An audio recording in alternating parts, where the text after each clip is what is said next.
So I don't need, question. Is that him driving away right now without me? What? The guy in the boat over there? No, he will be there at 2:20. Okay, that's still something to do too. And there's no boat or anything. Ah, sweet, thanks.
Like 220 something now. 222, yeah.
Is it now? No?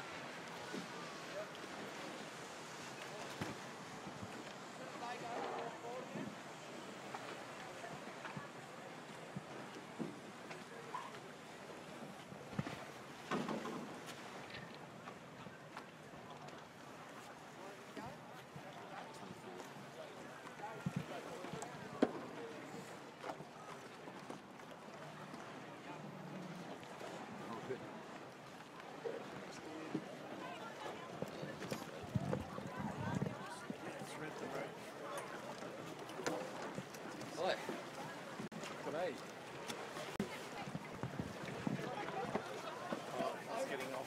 Come on. That's right. No, you can jump in. Halfway there. Go past you that. One on, one off. Yeah, that'll work. Got it. Right, you got everything? Yep. Just sit down and drop your bell on. Yep. Still early.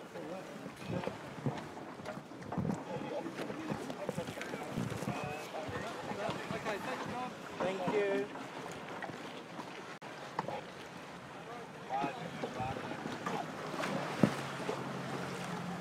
You want to get some of this? Yeah. Although I need to get out there pretty quick, so just on the way, yeah. Just go.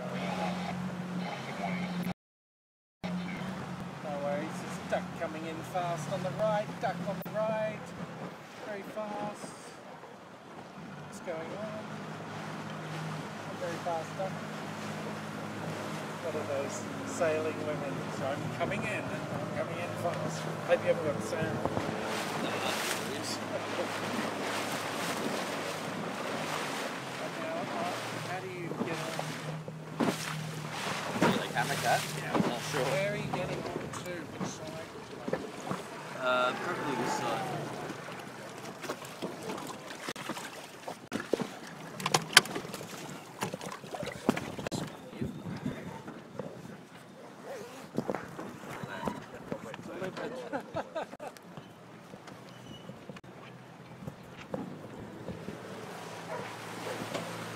Can you keep that? We've got another 4 minutes, I think.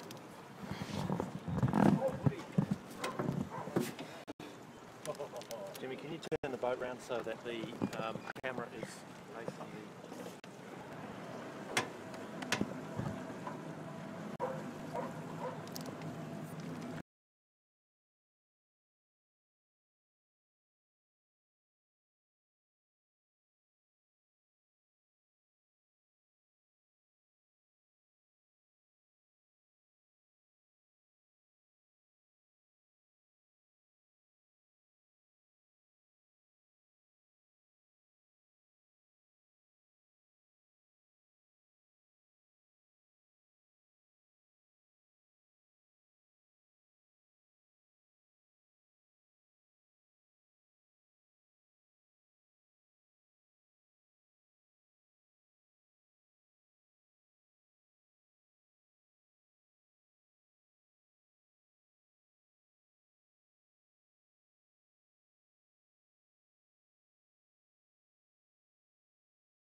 Console's ready.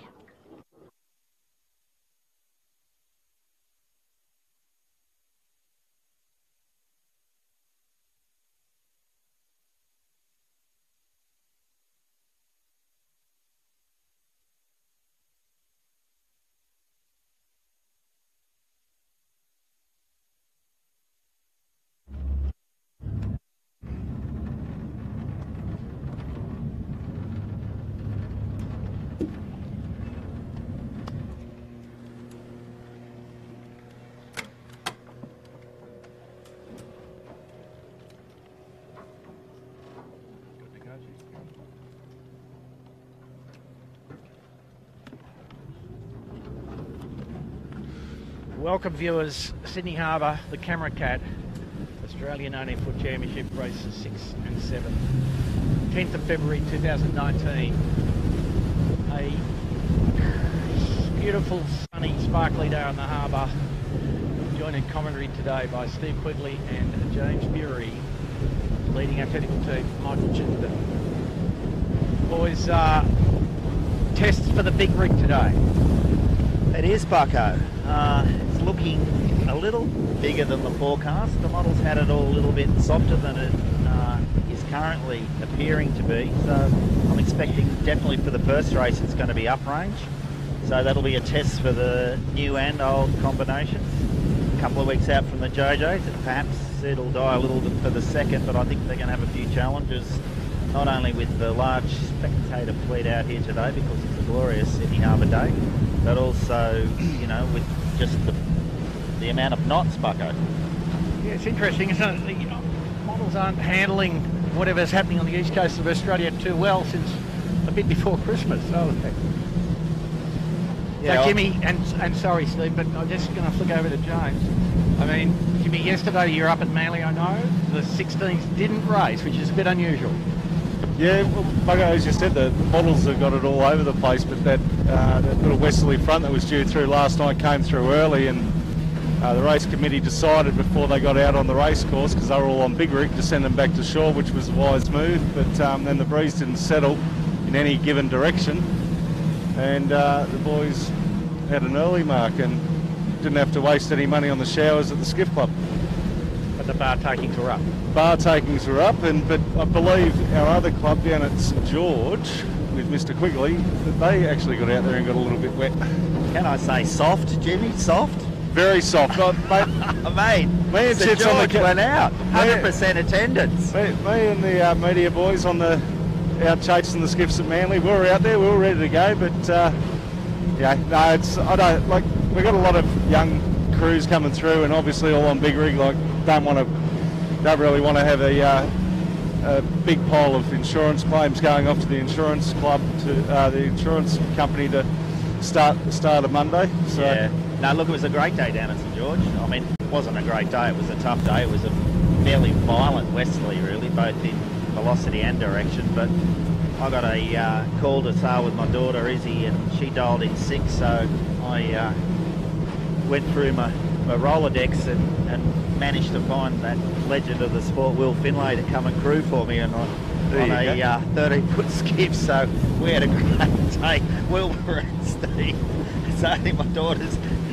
13-foot skiff, and Lara, who's the drone pilot behind us, and Tom were out in theirs, and no, the St George fleet had a great day.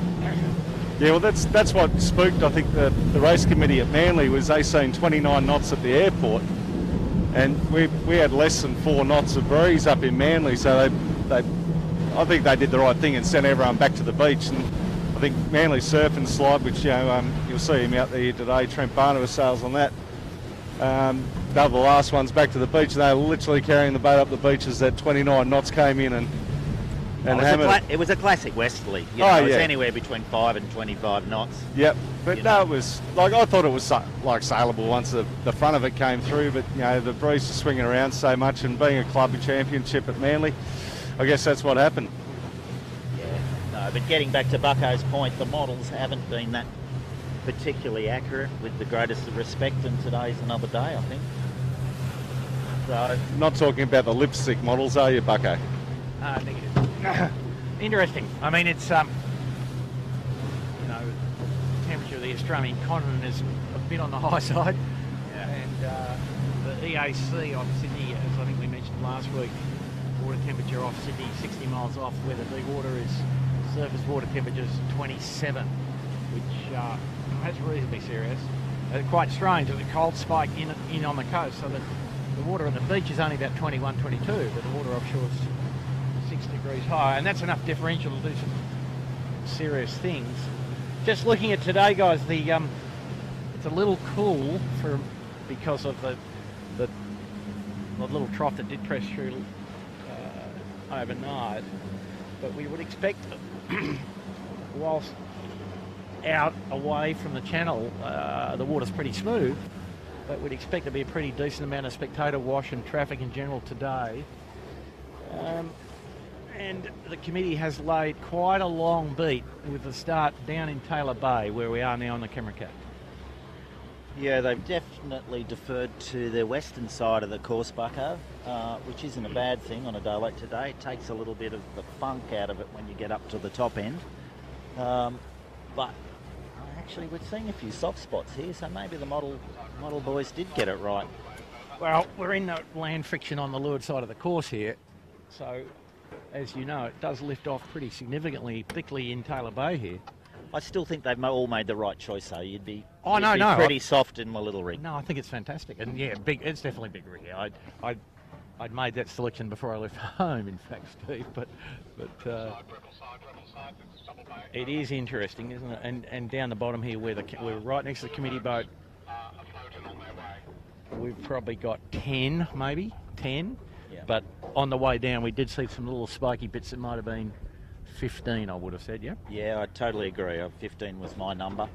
Yeah, and they're going to have their hands full at 15, but anyway, that's what we're here to see, the thrills and spills. Yeah, but and it's not warming up particularly, and it's a little cooler than the forecast, so that would suggest the breeze is probably going to hold up pretty well, and although, it's 2:40, daylight saving time, so still going to get warmer for another 2 hours more or less, isn't it?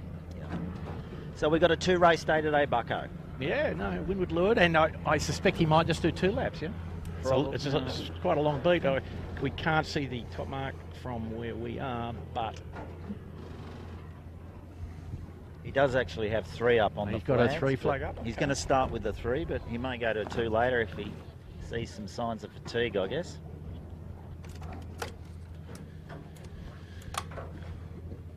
Well, I don't think there's any fatigue going to creep into these guys, Steve. They've had it pretty hard for the last couple of weeks, and they've, was it 2 weeks ago? It was like Armageddon up in Rose Bay for us. It was some exciting sailing. Match fit, you reckon, Jimmy? If you're not match fit after that, you give it away.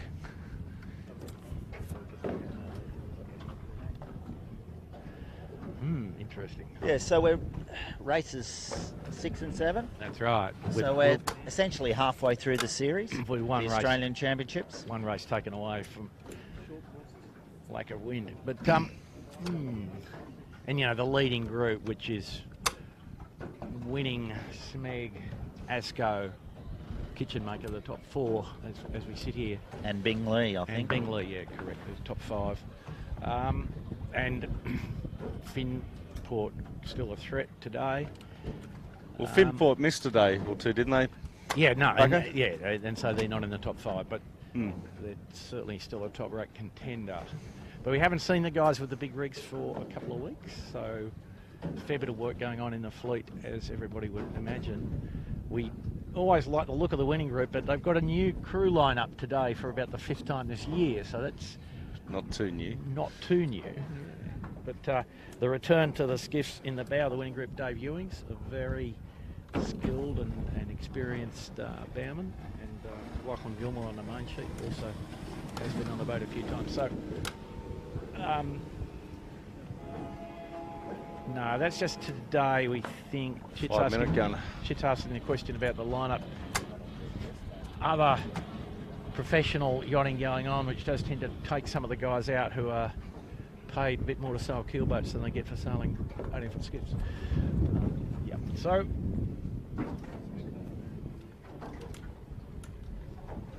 Flag just went up. I just put the flag up on the committee vessel, guys. So there is a few crew changes amongst all of them. Yeah, and not all of them, but most of the crew. Obviously, there's a few other events going on. The other significant change, Trent Barnabas on ASCO Appliances with James Doran and Harry Bethwaite. Trent going on to the main sheet, which is not his accustomed role, but he's a highly accomplished campaigner. So that we believe that's their JJ lineup. So they gain a bit of weight and a bit of muscle, I guess. 5 Newton. And the fleet's all pretty much here. except for...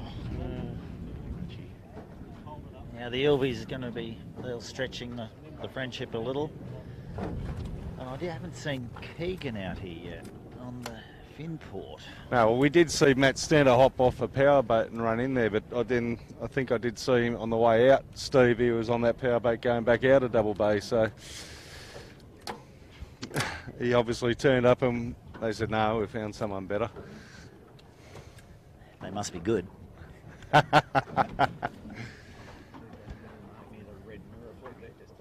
yeah, I think so. Oh, is that the right colour? Yeah, that's the question, isn't it? Yeah. So the boys are just having a chat for the viewers at home, trying to figure out where this top mark is. We know it's to windward of where we are, but there's several marks being laid up in there from various clubs and other racing that's going on, and we're just trying to figure out which one's ours. So I think that's coming up to 3 minutes. yeah.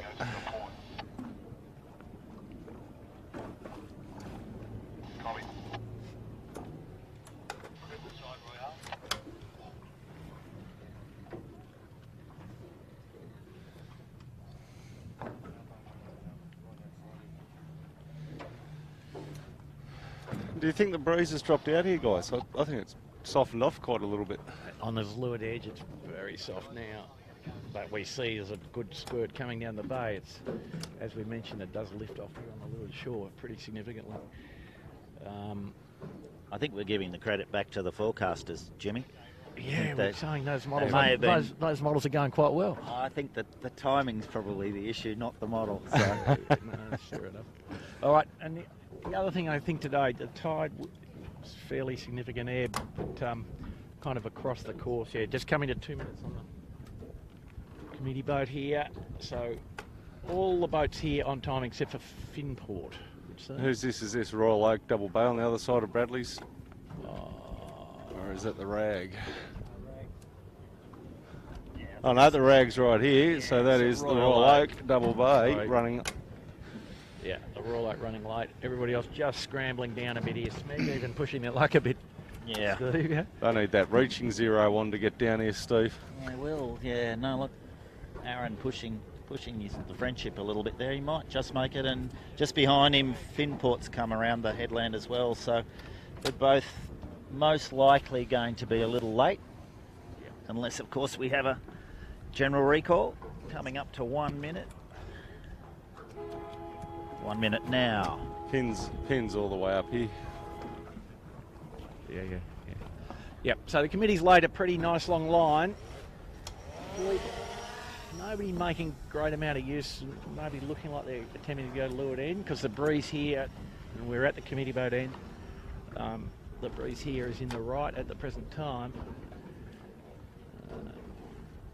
Just kind of get the feeling that you want to try and stay on starboard tack for quite a while after the start, but we'll see. I think we're sending the drone down to the pin to get a bit of a look from the pin that there is absolutely no one down there. A lot of spare line, isn't there? There is inside 30 seconds now. Looking a bit dangerous here. The Noakes nearly in irons. So would end. The Lumix too early. This 15. Is going to be a recall here of some kind, I expect. Asco well advanced, Jimmy. Lumix must have been over, you'd think, but maybe not. Nice start to the Asco. And no sound signal. Looks like we have a clean start. Wow. Clean start. So the winners out of that, Asco, Woody on the Yandu. Katie Love doing a nice job there. No love lost between the Vintech and the Noakes there. And the Noakes crew now laying on the leeward net of the Vintech. And Bucko, I can probably see why the fleet were favouring the boat end, mate. I mean, immediately it looks like we're in a little right-hand phase here. Yeah, no, they're in solid right. First man out to the wind, you'd think a bit, but wow. Just trying to get a clear gate out of here. Still got the Finport coming down, which blocked an access, and you've got a couple of blokes slipping over onto port, and now let's go see who's up there. Well, the Smeg leads, I would suspect. Winning group on port now, so winning group across Kitchen Maker. Looking up there. Just on the Kitchen Maker, Bucko, like they really have been impressing me. Like, the results are now talking for it. They're 4th overall in this Australian Championship. They've been sailing exceptionally well and just slowly chipping away. They've been like the silent achievers that haven't really popped on too many people's radars for the overalls, but they're definitely looking every bit of the real deal now.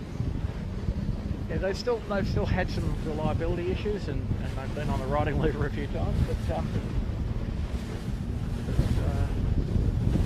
Asco furthest left-hand leads. I'm sorry to have misled anybody. The Smeg is not leading. Well, I think, Bucko, it's an indication of the variability in the breeze direction, mate. I think, Woody and Smeg, I think you were right at the time. Yeah. But we're in a big left-hand phase, and that, of course, favoured the Asco and the Armarine. Well, so they've stepped out now. They've got wind and it's hard left, so about 40-degree left-hander. Get Pat to come around to his left, and we'll pick up Armarine and Asco. So that's incredible, isn't it? Yeah, it is. Well, I think it's an indication of the variability in the breeze. Yeah, we were looking earlier at a keelboat a bit further up near the windward mark, where the breeze was even further left, though, than these guys have got presently. We were travelling with Armarine here, kind of nominally, at least in second place. Asco leading. Asco just out to the left of the picture there. Yeah, Simon Nernau, Steam Commodore, and Brandon and Cam doing a great job on the Armarine. Yeah, just looking at the pace between the Armarine, which is on camera, and the Asco, and the Smeg, who's just off screen down to our starboard. I think Armarine's actually probably got the better boat speed in this weight of breeze at the moment. Yeah, they seem to have a bit of height on Asco, but both of them have just launched. Asco is very driving, pressing forward. Well, why don't we pop up there and have a bit of a peep at what the Asco sends over right beside us. Anyway, if you look at the distance they put on them in the first minute of sailing, Bucko, just eyes right to winning group. My goodness. They put a minute on them in a minute sailing. Winning group had to tack, and they've paid the price of being absolutely in the wrong place, on the outside of the lift. Yeah. We get Pat to sort of come around to his right a little bit on the camera there, and just pan out a little bit. You'll be able to see the winning group and Yandu. Watch and Asco. Attack.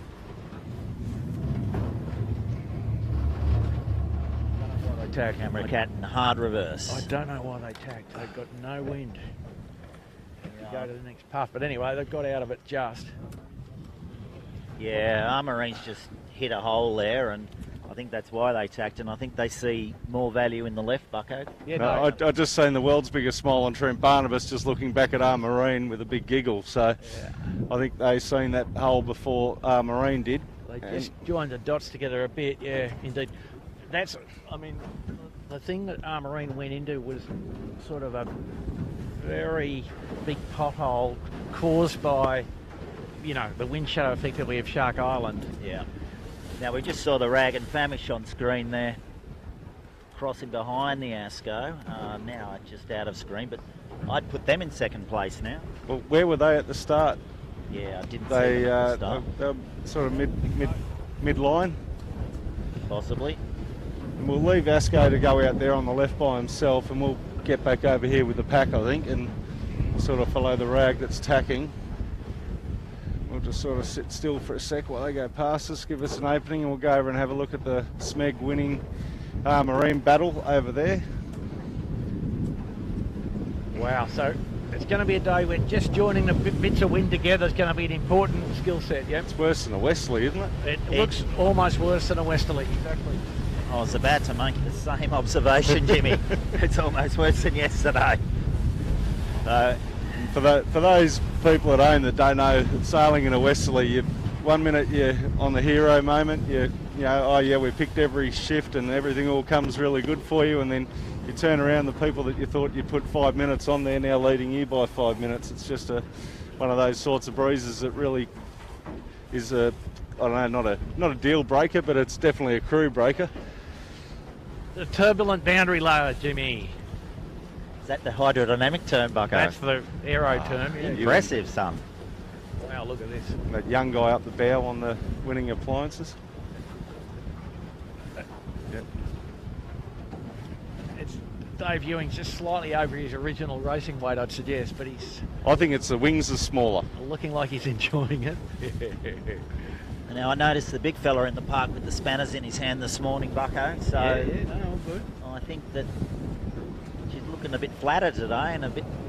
Yep, The no. leach profile's probably a little more closed. Yeah. Looks very nice. They look fast to me. No, they've been looking good, but they've come from they've come from a fair way back to be now probably in the top 4. But Steve, it seems to me, I don't know, there's something a bit strange because they have a bit of trouble through the gust lull sequence there. Whether the head of that sail just not twisted enough. The head, the twist is slightly reduced at the top end, it seems to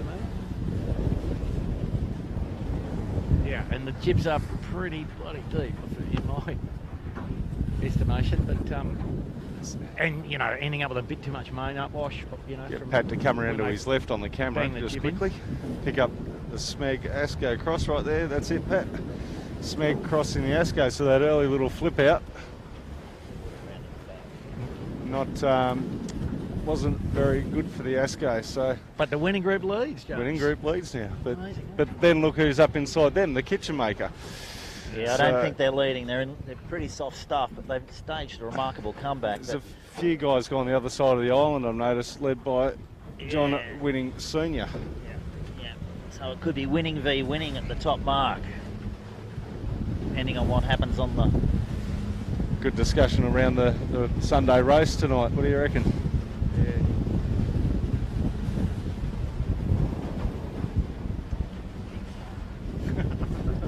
That as well. Well, the winning group here, though, set up pretty nicely. I think you do have to go into this mark on the port. So he's headed for the port tack ley line. And just off camera, also, you just had the kitchen maker has crossed the Asco quite comfortably as the winning group tacks. Not far off the top mark. We might even try and just duck up there and dodge a few of these other boats from Wallara Sailing Club. We are sailing up in their little bay. The winning group paying money to stay in the puff, doing 2 extra tacks to stay in the middle of a nice bit of wind that's come over the Rose Bay golf course, essentially. Strongest wind here in the middle of the track. That's the winning group there on screen. Just crossing the kitchen maker and Asco in hot pursuit. It's got a few little windsurfers, some B14s, some tasers, some fins, some mirrors. It's got a few classes of boat to negotiate with. I'm going to set us up a little bit high on this top mark because it is, as Bucko just alluded to, there is going to be a little bit of extra puff here, and then being on big rigs I'll need a little bit of space to bear away because we have a super yacht called Tango sitting pretty much so on the runway. Right on the runway. Yeah. So people on the good ship Tango have paid good money for very good seats there. Winning group and Smeg. So we've got winning group first to the mark. Smeg just coming in. Then it'll be either kitchen maker or Asco, depending on the port starboard. And the kitchen maker will be third. Kitchen maker third. The winning group leads around. So interestingly, boys, 1, 2, 3, 4, the same as for the series. Yeah. The Smeg around second. The kitchen maker around in third, with the Asco right on their hammer. You're not going to get much closer than that getting into a mark. And quite interestingly, winning group Smeg and Asco have all jibed, and kitchen maker has just jibed as well. There you go. Yeah, kitchen maker just been held out. The late overlap by Asco there. Yep. So anyway, it should all wash out at the bottom. Yep, appliances online next around, Brady Van Munster. And Brett came from the other side of the island, so there you go. He did, as did Woody. He's the leader of the other side of the island, John Whitting Senior on Yandee. Now with the right hand in the breeze, they're almost struggling to make the bottom mark. I mean, they will make it, Bucko, but there's not a lot of time on starboard jibe, mate. And that'd be nil. In fact, this breeze back further right than it was at the beginning. So Rag and Famish around next, and our next round is Marine Pitwater. And one of our, well, we've got Bing Lee coming up. Very close on the heels is a brand new sponsor to the 18s, Birkenhead Point Marina down there at Des Moines. All right, and just behind us we've got Quality Quality Marine. Marine. Unfortunately, didn't make the bear away. Just on Birkenhead Point Marina, Jimmy, big welcome to them, a new sponsor. Yeah, this week actually. Absolutely. And they've signed on for the remainder of this season and next season. So a big welcome to everybody there, and we're very happy to have them. Great to have them on board. Good little facility down there. So it's where the scallywag lives when it's in town. Okey-doke. Shooting on down to try and catch up with this lead pack. Yeah. Go on down past the good ship Rag, and it looks like Bing Lee has a tear in their spinnaker. correct, it does.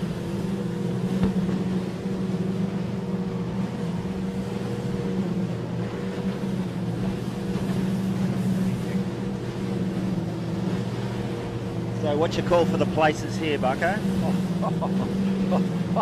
Put you in the hot spot, son. Oh, look, it's tricky, isn't it? I'm glad not to be having to make the decisions. It looks like they've just gone down the run in processional sort of style. And you're quite right, they'll only have a couple of 100 metres on the other jibe at the bottom, so the breeze has gone back to the right a fair way. I think, yeah, it doesn't look like there's been any change in the positions of the lead group. I'll just say a little bit about the Rag and Famish here. Bryce Edwards got married on Friday, he and Emma. So he's off on his honeymoon. I think Ben Bianco's standing in today, doing a great job. Ben, So congratulations, Bryce and Ben and Bradley, Emma. isn't it? Not Ben Bradley. Bianco? Sorry, Ben Bradley. Ben Bianco be with a surfboard under his arm somewhere. Woody. I've heard a few people have rung him throughout the season to jump in for a guest steer, and he just laughs and hangs up the phone. Chosen another sport. Anyway, well done to Bryce and Emma. So Rory and Jacob, as per the program. Anyway, further advice. We're following the Rag down, and in the background you can see the leaders. Smeg and Winning Group having a good old tussle. Kitchen Maker looks as if they may have made up some ground, Steve, by being further away from Shark on halfway down the run. Yeah, well, I think it went a little soft, and Yeah, they exactly. actually soaked and Exactly. came into it, and Woody's made a big comeback by doing the same thing. So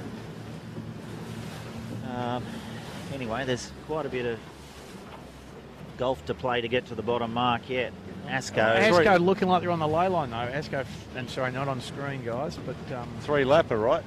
furthest right, looking upwind. Waiting for Woody to go past. You think that Kitchen Maker boys must be close to their lay line, Steve? Well, they'd be close, and just in front of them you can see a couple of ferries, so they're going to need to go fast. There they go. And the Winning Group's got away from the Smeg, so Yeah. there's a bit of snakes and ladders going on. Winning Group jived in and going, I think, to the port mark of them, looking downwind. Yeah, so a gate at the bottom for the viewers, so the two bottom marks about 100 metres apart. Give the cruiser a bit of an option and separate the fleet a little. All right, so we're on appliances online here. Brett Van Munster, That just shows you how soft it is. They've got a Phil cruise Marshall, standing and in. Kurt Fataris sitting in the boat, actually. Fataris, he's done a nice job. So they seem to favour the left-hand mark, is that what we're saying? Well, except for the Kitchen Maker. Yep. And I think the Kitchenmaker's actually done the right thing here, though, Steve. And the Asco look like they're going to go to that other mark coming too. to the starboard mark as well. So round the bottom we have Winning Group leading the Smeg, followed by the Kitchenmaker and Asco hot on the heels, and so is Appliances Online. So why don't we follow these two? That'll get us up behind the ferry as well and get us out of trouble and them out of trouble. So you'd look at those 4 boats and say they're all basically in a line, wouldn't you, Steve? You would, yeah. Look, it's very much going to depend on the next shift, Bucko. Left shift, right shift. So the next bit of pressure, the ferry's coming to molest the wind a bit as well. So the Manly ferry. Well, it is, and we can have a look at that. And these guys will probably suffer less than the guys who have gone to the right. Possibly. Yeah. Well, those guys over on the right-hand side of the race course, facing back up the other way, Bucko, they seem to be very bow down, right? With not much more, they've just got rolling in wind now. So the ferry here converging towards the headland, so the guys nearer to the headland will suffer some more. These guys here just through the bad air of it now. There you go. So for the viewers at home, what happens is the ferry goes past, creates a big hole in the air or the wind, and what you get taught as a young kid sailing here on Sydney Harbour is keep the smell sensors going. You smell the diesel fumes, and that's the time to run in and get in the bottom of the boat. Then you run back out, and you run back in, and you run back out, and you're off. Hopefully. Yeah.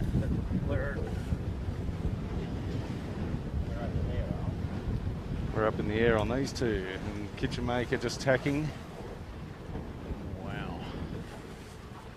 Might stay with the Kitchenmaker because they're going to.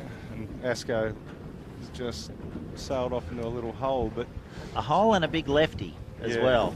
I think they're probably taking a little bit of a punt now. Kitchenmaker doing the correct tactical thing in my view and heading back to cover those on the right-hand side, basically taking the middle course. yeah. We'll see how that pans out. So they're consolidating on the right hand, and Asco is putting all of their faith in the left. So Well, I think Kitchenmaker's doing the right thing here too, Steve. Yeah, like you've got to play a numbers game. You've got more boats out to the right. You're in a dominant position at the moment. You've got to take command of it and cover them off. well, it's a short course race, Yeah. you know, and your placement on the course in the upwind legs is extremely important because you know you're not so much trying to gain places, you're trying not to lose, and I think they've done pretty well here at the moment. So Darren McCavanagh, who's sitting in his ski lodge in Switzerland, will be getting Yelling pretty at the excited, TV. but they're only halfway there, mate. Yeah, you know? and not even halfway there. and they've got Asco in the background of the shot there, and we get that drone to come around and show you the distance back down to the guys on Appliance Online, Winning Group and Smeg, who all went around that other mark. That's them way off in the top left of your screen there. Yeah, the Kitchenmaker will, I think, easily cross these guys without a problem, and you know, if they do the right thing, they'll flop back on top of them and come back over at Asco and see what happens with that. The game now is just to basically go the same way as them if you can, and you know, all of the crews at the moment have got one guy in. They're all bent legs, one in. I tell you who is going well. The Appliances Online has sort of basically pushed through Winning Group and Smeg on the right-hand side. So Kitchenmaker attacking now, straight in front of us, covering that right-hand group, which is the right thing to do. The interesting thing to note, Steve, is I was talking to Brady Van Munster 2 weeks ago about the big rig and how it's all going and what's happening with it, and he said he's only had it in the boat twice this year. Really? So, you know, he was keen to get it in the boat and make sure that it's all tuned up, obviously with the big show in the background. I don't know if you noticed, but if we could just zoom in on the Winning Group's upper starboard spreader, you'll see that they've got what can be described as a rather large piece of spinnaker attached. I'm sure it's not a new innovation, Bucko. No. But this doesn't. Look who lost out in the background of that, Asco. Yeah, yeah. So let's go and have For a the look. viewers, you can see. I don't know whether that's. I hope it's not. Well, maybe it is their spinnaker. It's got to be their spinnaker. Is their spinnaker not black, or is that just their little rig spinnaker's black? It's not a dead seagull, mate, that's for sure. No. Dead seagull. But anyway, back to the race. Amazing.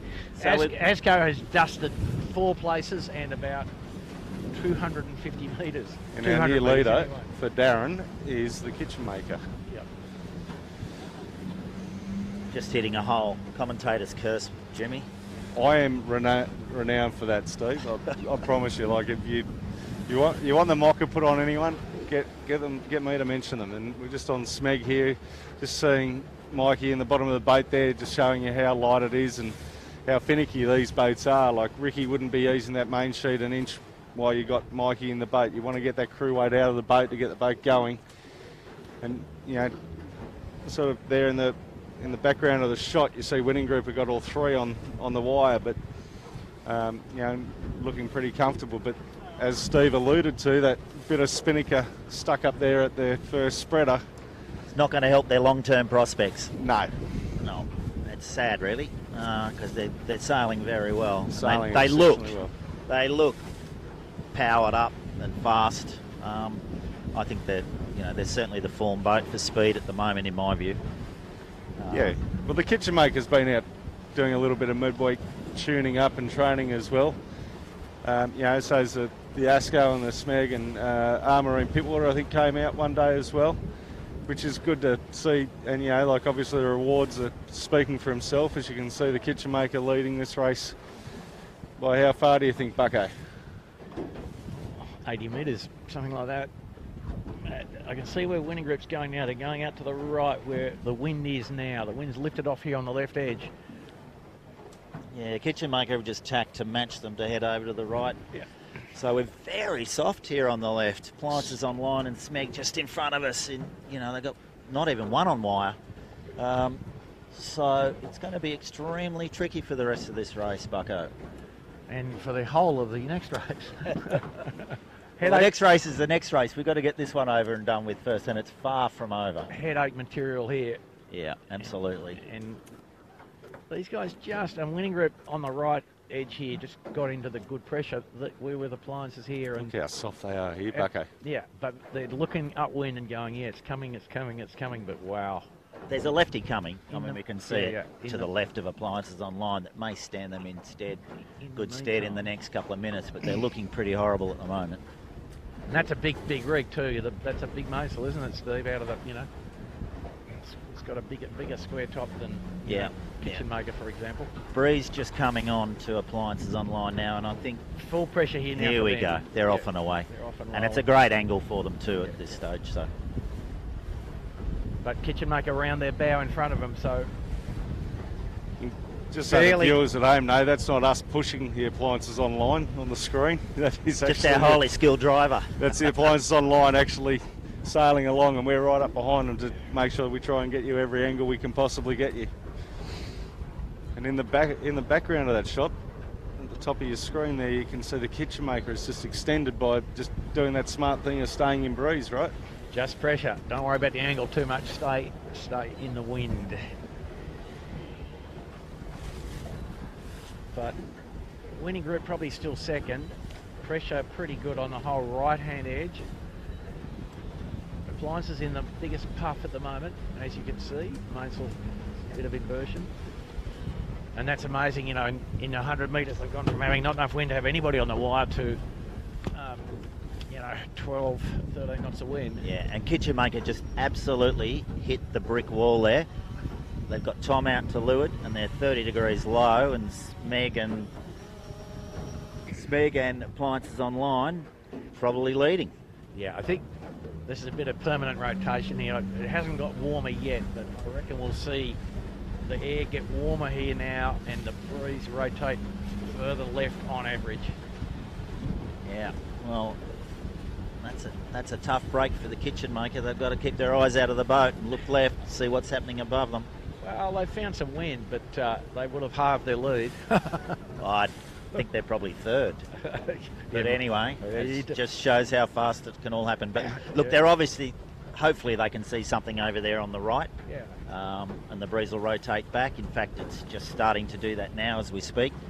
But the Winning Group, as an indication, went from a good clear second, probably fourth. Yeah, I think the Winning and the Smeg. I think the Winning Group's going the right way now. They have to be on starboard tack, I think, looking upwind.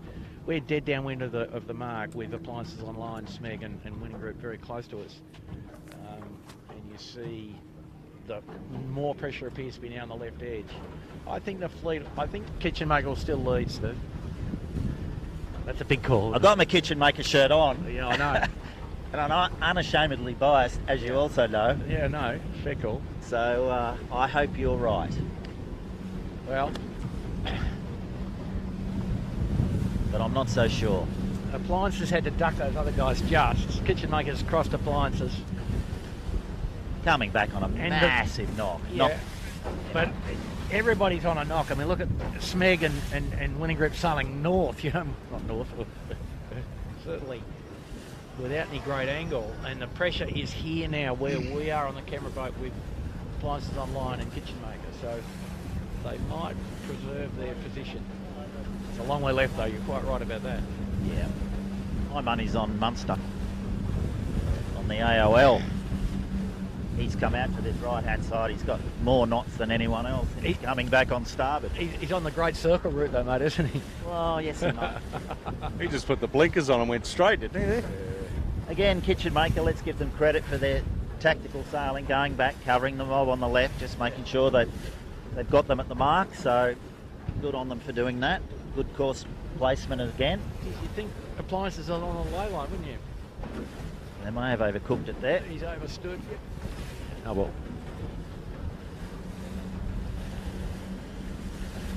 He didn't need to, but anyway, he's there comfortably. So it's close, but Kitchen Maker, he's going to lead.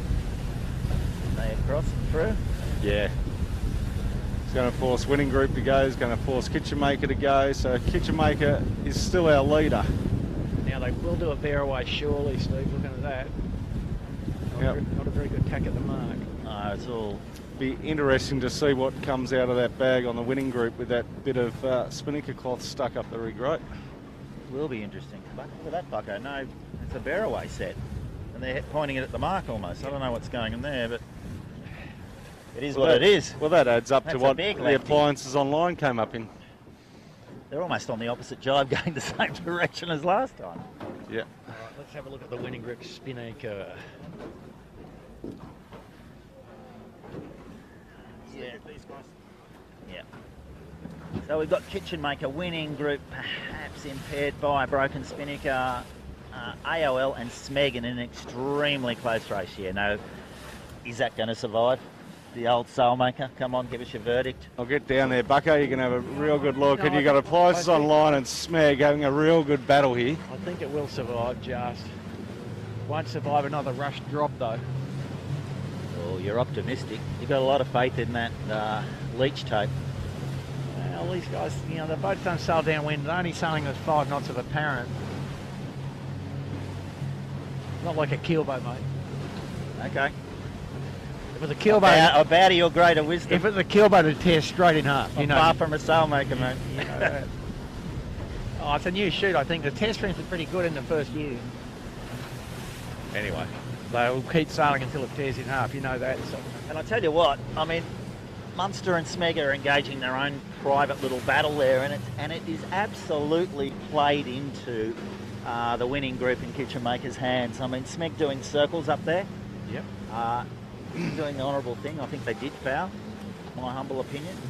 Just get out of the way of So, Katie Love. But it's given quite a distance boost to Kitchen Maker and the Winning Group, who are doing a nice job with a broken spinnaker here. So they're actually soaking and getting deep on the Kitchen Maker and probably gaining. Yeah, and they're on the face of a nice path. And interestingly, the Asco's jibed back into Shark Island to stay in this same pressure as what the Winning Group and that are in, Steve. Yeah, Kitchen Maker need to get their head out of the boat. They're getting sucked up into that right-hand of her and possibly under the headland. But anyway, Oops. we'll wait and see what happens. Those that are on the brief behind them are Sorry, much Willara. deeper.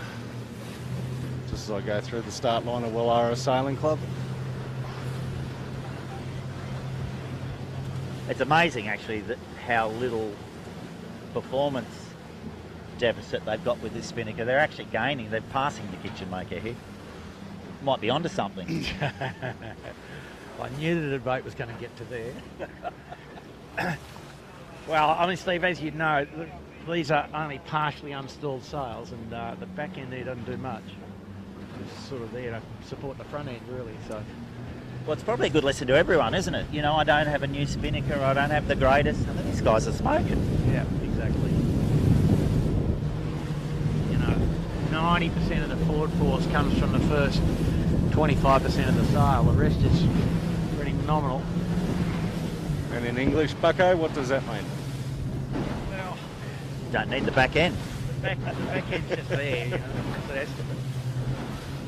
Just there to fit the advertising on. Yeah, exactly. So we're on the kitchen maker, and no comments from you, please, Jimmy.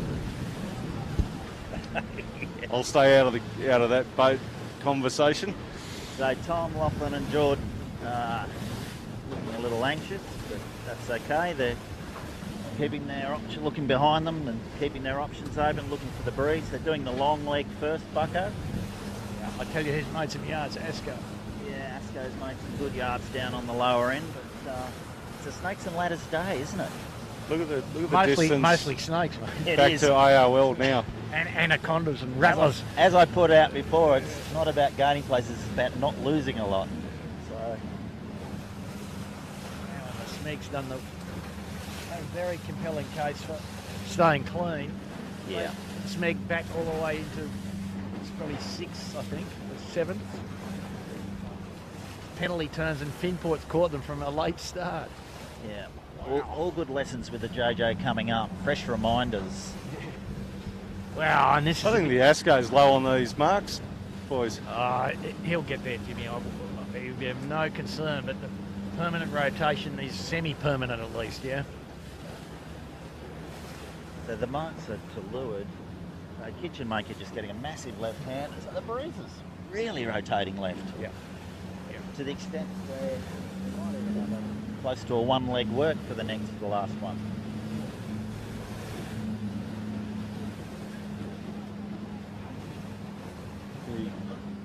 You're electing to go back early. So we do have a new leader in the Asco. Yep. And the Asco's torched them. Yeah, well, see, they jibe back up at the island just as they seen these guys lifting. They jibe back. Bucko went back to Shark Island. And came on the face of a beauty, as we would say.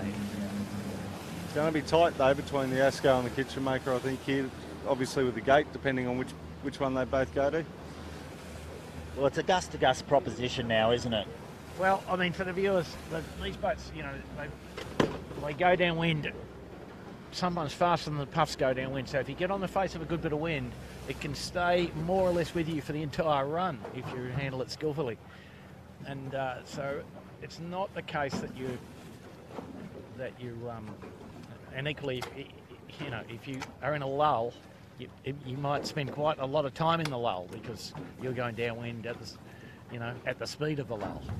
So a nice jibe drop from Tom Quigley there on the kitchen maker. No bias there, is there? No, none at all. No. They'd put him around I'll be first. the first to get into him. I'll be the first to get into him if it went in the water. Did you get the surname right? And Harry Bethwaite doing a great job on the Asco as well. So Asco, big step up from what, 5th or 6th in the second? I think 5th or 2nd, yeah. Good show. Fantastic. And the winning group, great job down the run with a spinnaker with a pretty decent sized hole in it. Oh, incredible effort. Breeze turning left some more here. Yeah. And look at the gap back up the course back to AOL that rounded right there with them. And Smeg, obviously, you know, they were there. I think the AOL doing the right thing, immediately turning right, heading towards the top mark. So it'll depend on how far left this breeze goes. But We'll have a look where the bow of the kitchen maker is. He's above the mark at the moment on port. Yes. Admittedly not pressing on his jibby enough, but anyway, far from over yet this race, Bucko. Far from over. yeah, I'm glad I'm not in it. Yeah. Anyway, Herman winning actually electing to do the same thing, go up on the kitchen maker's line and stay on the left, and that may have been the wise choice because I'm just looking over at Doro and he's in the transition zone in the middle, so The kitchen maker's just fallen into it just as hit well it. there. Yep.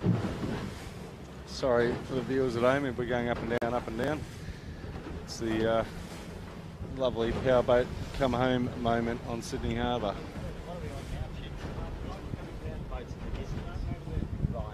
So back to the rest of the fleet. You viewers will be able to see that coming down we've got the Oaks Four Pines, we've got the Smeg, the Vintech, John Winning, the Rag in the closely following, or not so closely following actually, second pack. But the race for fourth is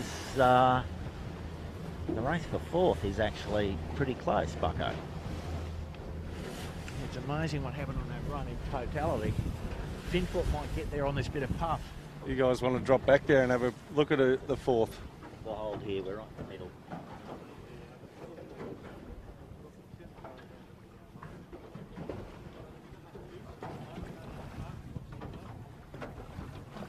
We're just getting the drone to shoot off down to the marker for you. And we'll pick up these leaders.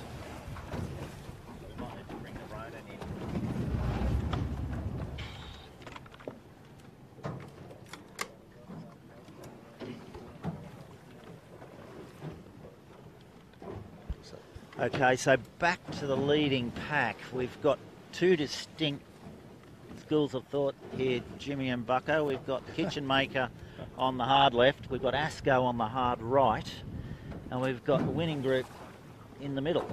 So it'll be...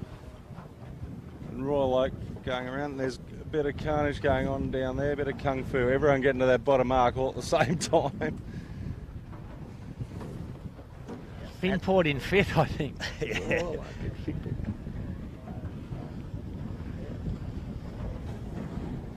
And Birkenhead Point Marina. wow. So the Royal Oaks Four Pines doing the best out of that group there. Anyway, back to the front. There we go. I'll make a dangerous prediction here, Sue. Oh, no, don't. Kitchen Maker leads easily. No, I don't think so. Who do you want me to say, the breeze- Steve? With I my don't want you- commentator's curse, who do you want me to say? And I'll go on then. ASCO. ASCO? All right. Leads comfortably. And I'm non-committal. No, they're in a good spot, Steve, and I'll tell you why, because the next puff is from the left edge. Look at the header coming that I think Ilvy, who might be last, coming downwind right in the up near the top mark. Kitchen Maker's about to get pressure and lift.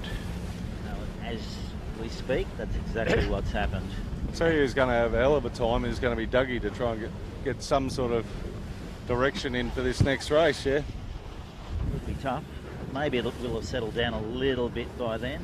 The Kitchen Maker boys just need to concentrate now on changing gears and keeping it smooth. They're looking a little bit up and down here. I think I agree with Bucko. I think they're on the right side of this, especially looking at Ilby coming down.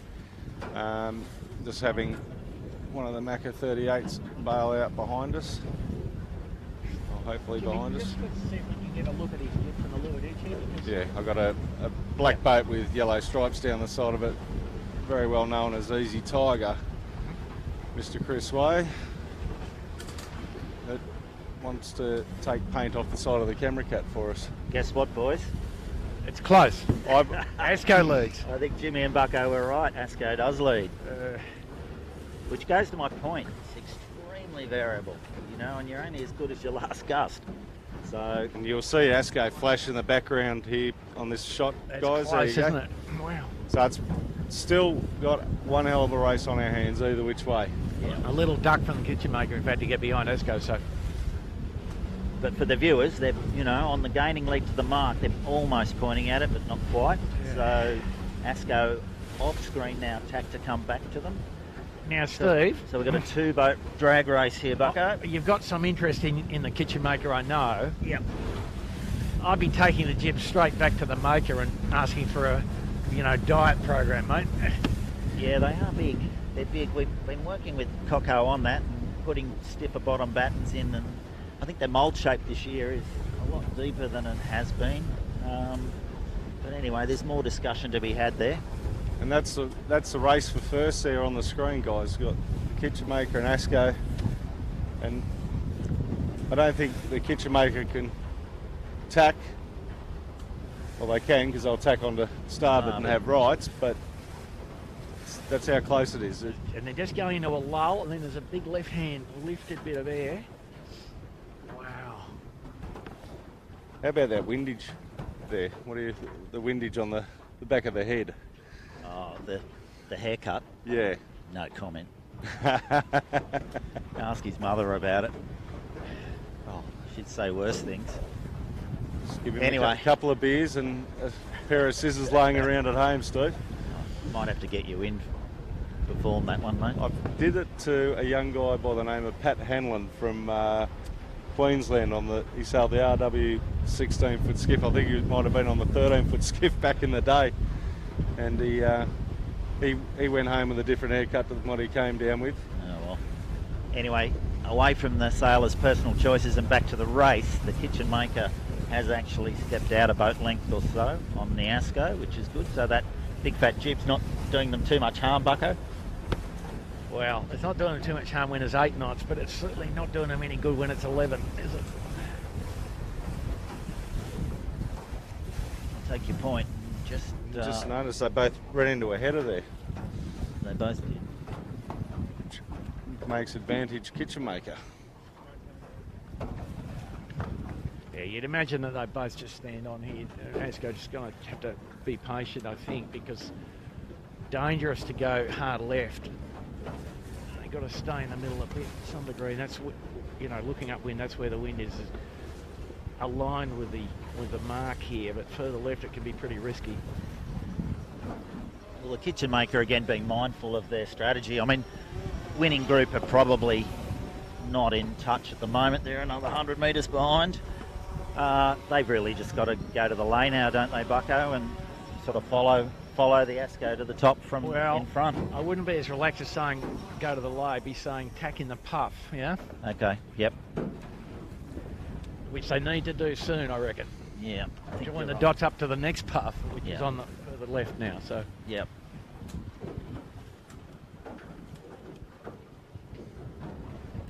You know, tacking the puff costs not very much. Tacking the lull costs an awful lot, yeah? Yeah, well, Asco's There's a tagged, so difference. kitchen maker now follows suit. They must have been listening to you. The Asco just needs a little righty, and they're there, but I think the kitchen maker will be very close to the lay. Kitchen maker's close to the lay. You'd say a righty's the least likely thing. Definitely, well, from what we've seen all day, Bucko, yes, but yeah, it's just get Pat to come a bit more round to his right, and there you go. There's a gap between first and second. Asco could make it from here. You know, they're in the high mode here, and he's in the right. He's in the good bit of the path, and they've given themselves every chance, Bucko, by taking a taking a tight lay to try and get bow forward on the kitchen maker. Yeah, but I think kitchen maker's on the lay, and he's got some dots. He's wanting to get her up there, so I don't think anything's going to happen in reality. But good puff coming to them, that's for sure. Yeah, Asco's got a fishing boat just heading on out and worried about their rods. So the Asco will have 2 tacks in them.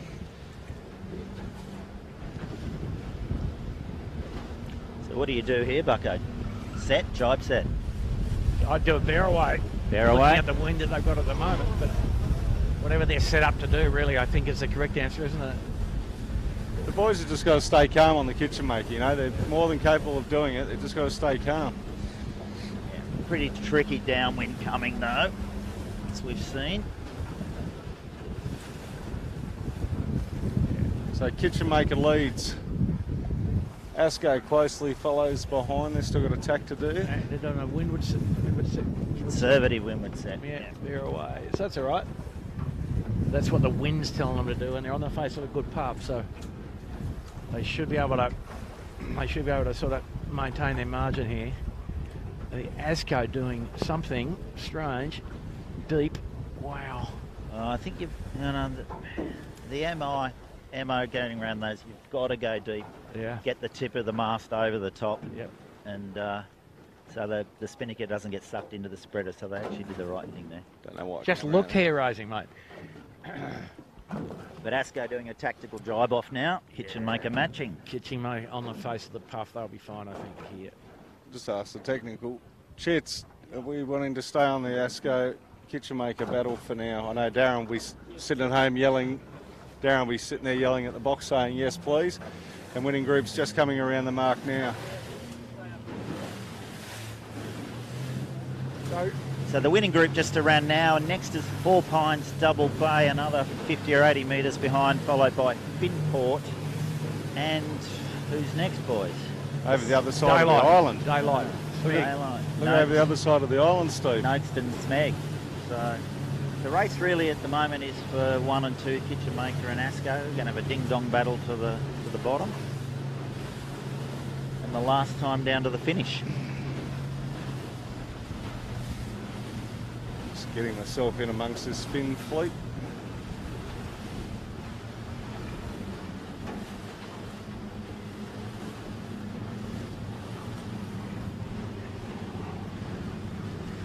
The kitchen maker's doing everything by the textbook here, Steve. Like, Asco jives off. They're dictating where they want to go. Kitchen maker's just covering them off. It's not much else you can really do in that situation. The old adage, stay between your competitor and the mark, but they do have to be a little careful in that. The Asco boys are doing a good job attacking them, trying to force the error. But they've also got to stay on the gus and be mindful of those angles, because don't just jibe because the other guy jibes. Yeah, that's a really bad jibe there in the kitchen maker. That's pretty Drop expensive. the spinnaker, drop the main. Yeah. So Asco probably back in striking distance now. Asco taking some risk by going on the leeward side of Shark Island close to. They both have, Asco now in a bit less wind.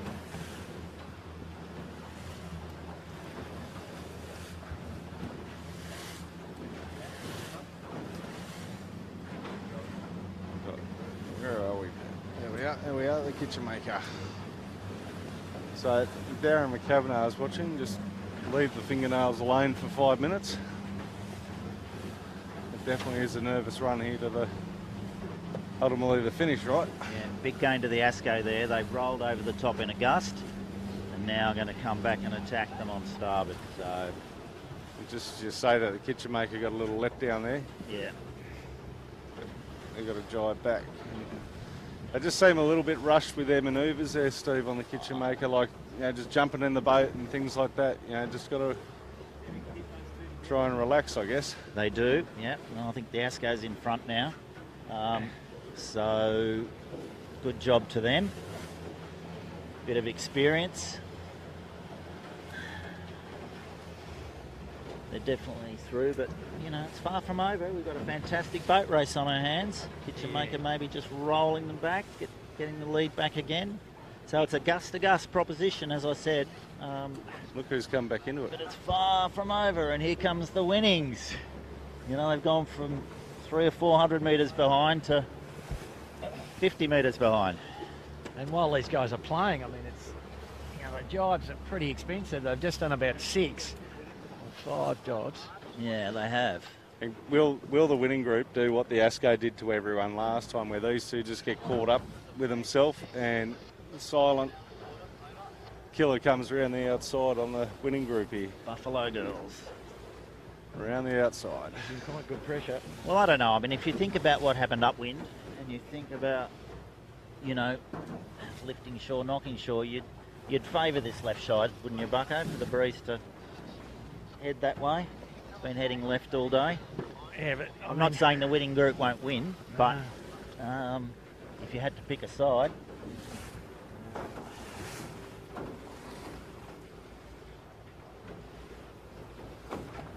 they're not sailing a great angle there, though. The two guys on starboard, aren't they? they've got no breeze too. I like the angle we're doing winning- on the camera cat.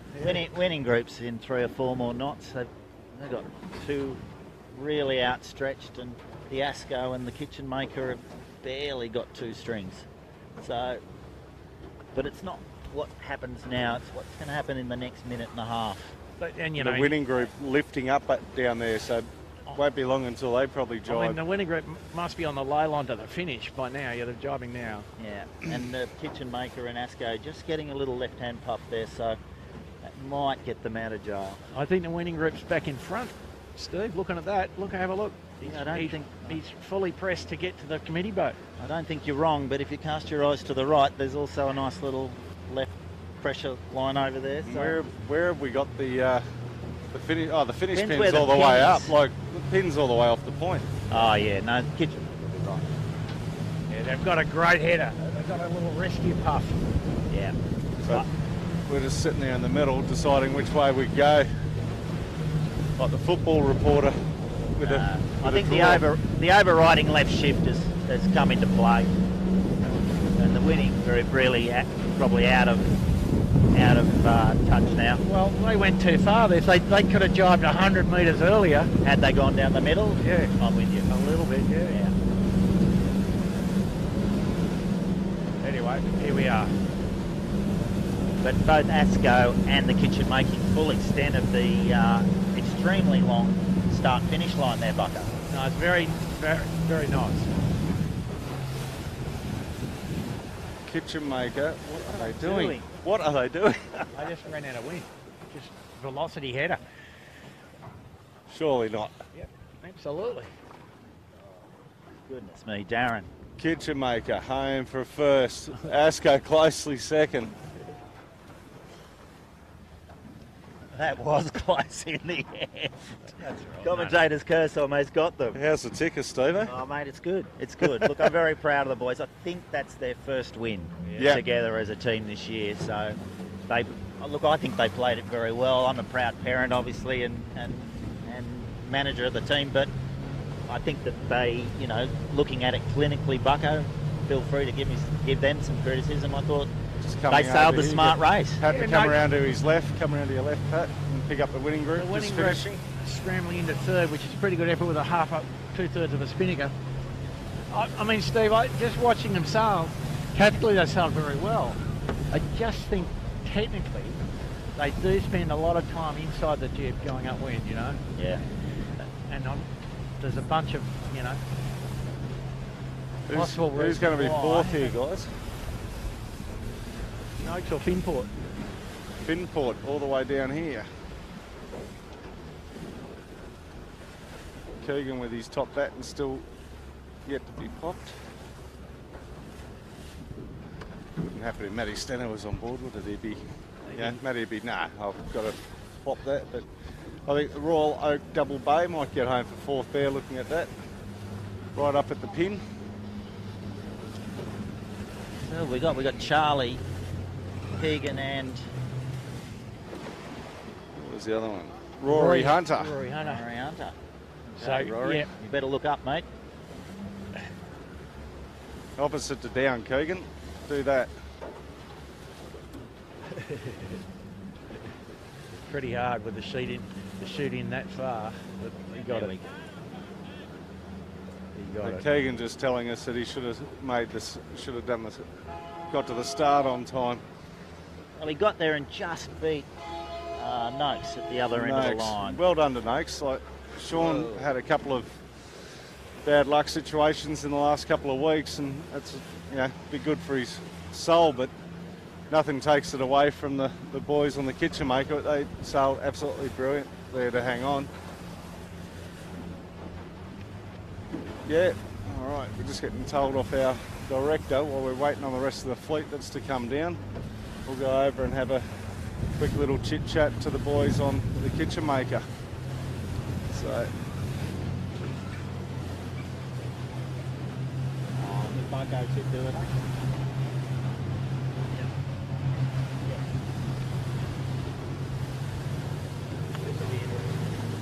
Well, we've got to get the thing back.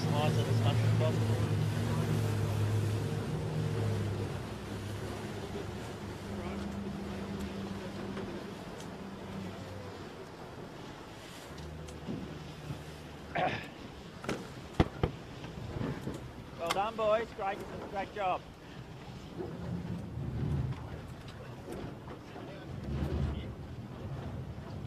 Whoa. What could go wrong here? Anything? No. So, Jordan. So they can't really. That was actually our first. He's right. I'm right. So, Jordan, congratulations. Great effort. Tricky looking day, though, mate. Yeah, very, very tricky. Some big puffs out of the left at the top, which really caught us off guard. But we're just stoked because that was our first win as a team. So We noted that, and we were sort of loving the combination. trying to push you along a bit. We were trying to push you along a bit, okay? Can't quite hear you, but I'm assuming it's good things. Just try not to run into you. Yeah. What are you thinking for the next race? You've got some new rig settings. The breeze clearly going away, yeah? Look, it's pretty similar strength. I mean, it's dropped a little bit, but it was down in the first race at some points too. So we'll just be watching the left this time a lot more. The right paid at the start, but as I said, it caught us off guard in the second. Well, good luck from us.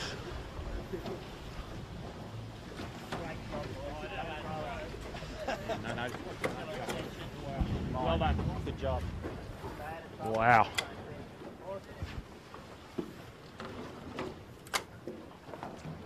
So there you go, just heard from the boys on the kitchen maker, pretty excited. Team manager's pretty excited. So, Steve, just talking about the technical issue there a bit, you know, it's they've got enough capacity. They've got the stay levers, yeah. They've got enough capacity for about an inch of adjustment in the caps. Not quite an inch, but yeah, enough. 20 mil, yeah? Yeah. Nowadays we used to go through about 20 turns, which is about 18 to 20 mil on the Ronston gauges, and we get about 18 to 20 mils, about the same. So they'll definitely be rig all the way off now.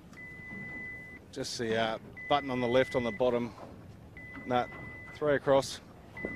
That one. Yep. That one. Yep. Just having a little VHF radio problem there, folks. But no, look, they need to power up, is what you're saying. Yeah, no, they'll need to, look at their foot, their cano, their rig. I think if I was on board, I'd be saying to them, get the spanners out and, start winding. Yeah. Well, I mean, they did look a little under-twisted in the mainsail as well. It's part of the same problem a bit of not enough depth. So get some more depth, you can use some more twist, and then the flow stays attached a little better. And it is it's tricky. I mean, look upwind now. We're going to get the next race in, presumably with a start in possibly 5 knots of wind, which for these boats is really awkward territory, isn't it? Yeah. But look, I think if you look in the context of the day, the winners were at the top not because of their boat speed. They were at the top because of their nous. Because they picked the shifts and they did what you said. They went gust to gust and joined the dots. So boat speed isn't quite academic, but it's not primary in these conditions. Yeah, you can lose a lot more by missing a shift than you can by having a fat jib. Yeah, no, you're right. But I mean, interesting in essence that Finport was able to get near to the striking distance of the leaders from a late start. Yep. Smeg had a penalty turn and then just disappeared from being any chance of being in the top 3. And AOL only just finished just now, Bucko. Yeah. And the rag just coming across the line. And the rag were up there, weren't they? That's right. Up in 5th. So I think it just goes to prove the point. It's a tricky day. Any day where you're not 3 strings is a tricky day, as you well know, mate. This is tough. These boats are hard to sail and stuff because the acceleration in the puff's great, but the deceleration of the lull is equally alarming. Yeah. That's a summary, really. And they turn into 6 knots of wind. They turn into a sort of a keel boat. They stop planing, and the transition is quite awkward. Yeah. But look, in the context of the series, we'll just talk about the series points, Bucko. The winning group doing a fantastic job there, and to hang on to 3rd. I mean that. And the series lead. Yeah, no. It's probably a good race for them. No, it is. With Smeg back in the pack. What were they? A 6 or a 7? Yeah. So they're second, and Bingley also having a DNF. Panasonic almost all over the front of the Lumic's about to go on the tide, maybe not. ripple side. Oh no. Just got there. Yeah, well done, Katie.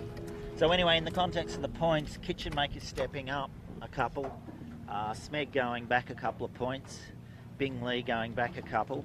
Have you got the overall points? And winning going forward. Have you got those overall points still there, Steve? Yeah, I do. Interesting to I mean, the winning try group, and give a little update. The winning group just hanging into the lead, Well, hanging in there, in difficult circumstances. So I don't know what their plan is. Exactly. I'm not sure what their plan is to change their spinnaker over, but they'd better be. Hopefully they've got something in mind. No, I don't think they can do that. I don't think they've got a spare.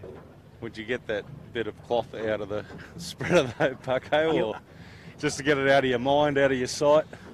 Well, you would by the end of the day, wouldn't you? Take it back to the sailmaker and say, here's this back in, here's please. a piece.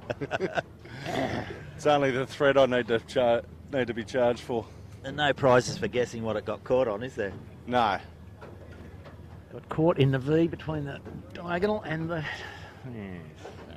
And is that the cloth it's made out of now, Bucko? Like, I know there's a few different sorts of or levels of cloth that they're building out of with these spinnakers now, and Well, as I mentioned, the tear strength of these stuff these days is pretty amazing, as you would just have seen. Yeah. Because they're not driven by the loads in these boats, driven by the loads of a light chute in a medium-sized keel boat, essentially.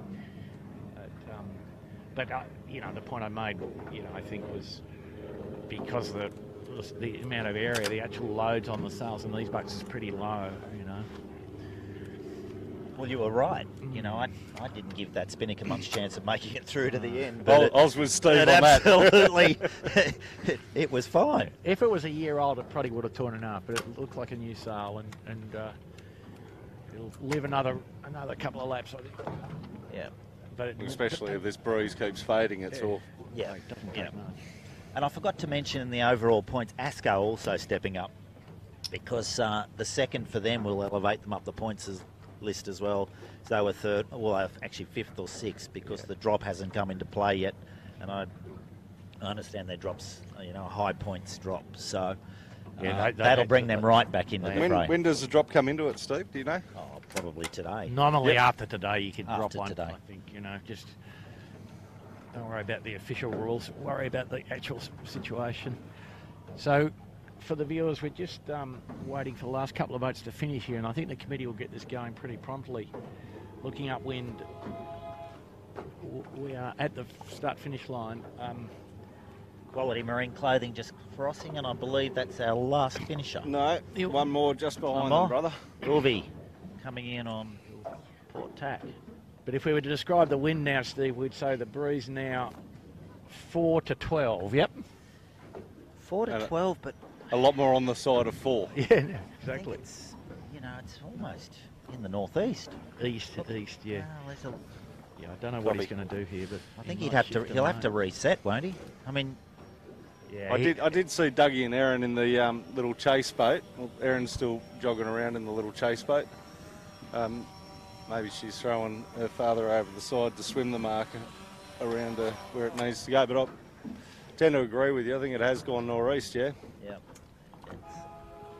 You know, I think I'd be looking at Watson's Bay now rather than Rose Bay. Put the wind remark at bottle and glass, start from this line again, yeah? Yeah.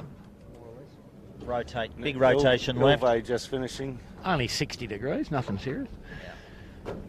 Yeah. But it'll mix it up again, you know, different course. Yeah, and actually, to be fair here, the wind over in this wind direction now, the wind through Watson's Bay, a bit more reliable than what we've just seen. Yeah. A little funnel of Watson's Bay, the gap, the low point of the cliffs on the seaward side of Sydney Harbour. And Dougie's just jumped onto the little runabout and pointing up the top and pointing to his left, which is what we were all talking about just before, to go swing this course around a little bit, I think. Yeah, well, I mean, you'd have to say it'd be impossible to get across the start line now on starboard, Bucko. Look at the pin, and pin's halfway up the first work. Yeah, he's got to rotate the line by 40 degrees and move the course axis 40 degrees, so Yeah. wouldn't think.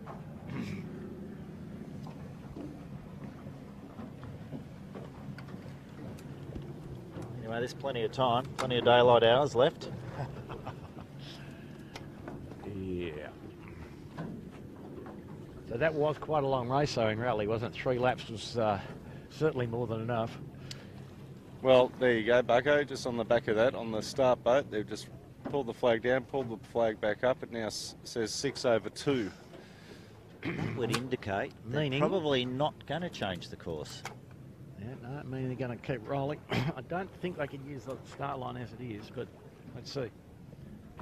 Well, it'd be hard to be over. At least we probably get a clear start. And they're going straight into it. Wow. Well, we stand corrected by greater powers. And what it might be is where the actual committee boat is, it's probably correct, but you go 10 metres to weather of it and different story, right, Bucko? I think that's probably close to the money. We're about to see the biggest jam of boats at the leeward end we've seen for some time here. Oh, look up. It'll be a port hand procession, won't it? If they're on the ball and looking at it, gee whiz. I'm just watching the Royal Oak. Doro on Asco's heading up there already, and he's probably the only one that's going to make it in time. He's 6 minutes away from a 5 minutes from there, isn't he? Well, we're inside 5. Yeah. Coming up to 4. I'm sure some of the competitors are a bit surprised by all this, but anyway, here we go. 4 minutes. 4 minute hooter. The Royal Oak well positioned though, upwind of the start line. Well, they'll be the only one that'll be able to cross it on starboard at this stage. Yeah, he's crossing from the course side to the non-course side though, Jimmy. I know it's backwards, back but he's still crossing the line. Back to front. Still crossing the line somehow. There he goes, getting down.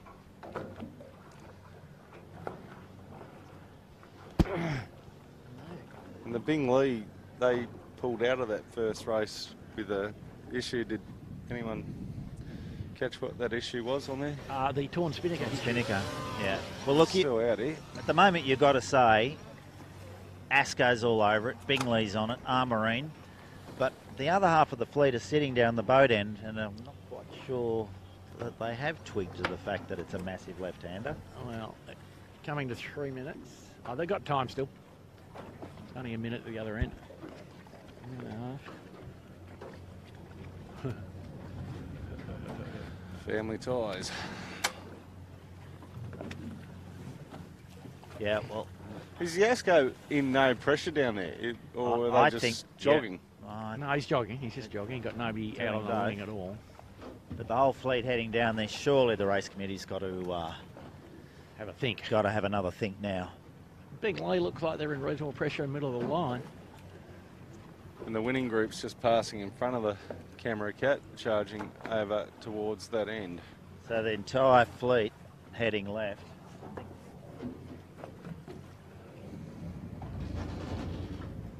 There's no other boats over on your side there, Bucko? No. Negative. We might as well join the procession. Yeah, right. Head up to the pin. Let's go. 1 minute. There you go, exactly what we're asking. The red and white candy. Yeah. Bit of innovation from the winning group, wrong side of the line. They've got to go a long way down to get onto the right side of the line. Well, I think the competitors are pointing out what's pretty obvious. Yeah, we've got an AP up, Yeah. so the committee will reset the line.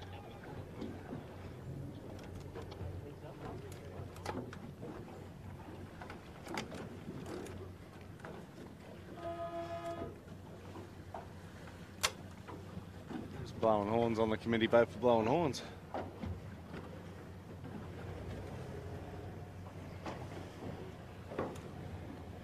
Tommy having a steer. Nick on the main sheet, there you go.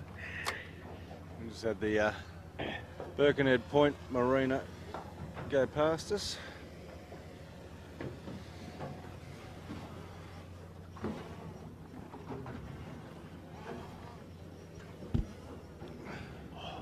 So as you can see there on just to the left of screen, a little rubber duck just beside the ripple side, our start boat, and it's the starter having a bit of a chat to see what needs to happen. But yeah, I definitely believe that pin needs to come back quite some distance, Bucko, and probably the top mark needs to rotate around to the left, but that's not our job, that's the race committee's job.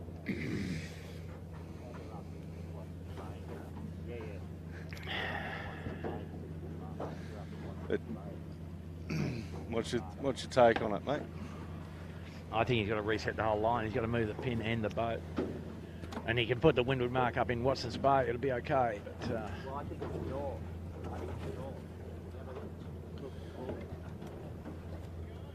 if you just observe, you know, the boats on port tack sailing upwind, the compass wind's probably 070 or something like that. Just get Pat to come around to his right there and just see that the boats are actually just sailing upwind, just feeling out what the pressure's doing, what breeze direction's doing. There's a couple of them are just turning back for home, but I can't see it. Anything but obviously moving this pin back and, as you said, rotating it around to the left, Bucko. Yeah.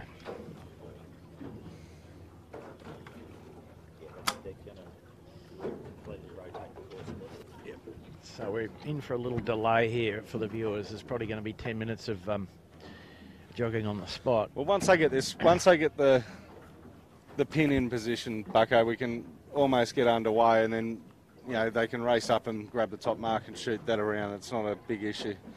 Like maybe 4 or 5 minute delay. Yep, something like that. Enough time to go and quickly chuck a 6-pack in the fridge, grab one out of the fridge. Not a 6-pack. Anyone else who want to interview, boys? Lifestyle advice from Jimmy Bury. Yeah. Keep the beer cold and have one. Well, Jimmy, I mean, they should make a decision fairly promptly about what compass bearing they're going to use.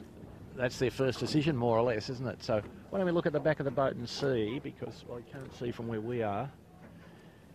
But, Chits, you got my quarter there. So what I've got to do on this boat, I've actually got to get Chits to talk to just let me know what's happening on my starboard quarter, just for the viewers at home, because I've got not a lot of not a lot of vision.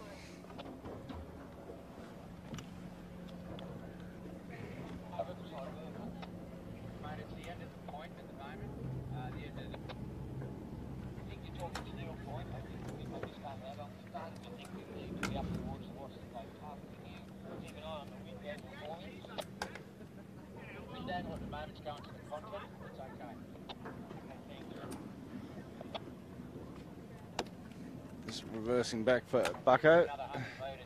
110.9 Bucko currently, which is pretty much, so I'd be saying, where the current mark is. They haven't changed that. That's correct. Yeah, no change there, but look, they've got to rotate the whole course, which Yep. might take a few minutes. So, is there anyone we want to interview in the meantime?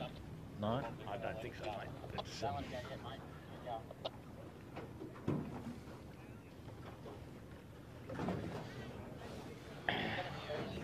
well, there's potential interview candidates on the blue boat, indeed, yeah.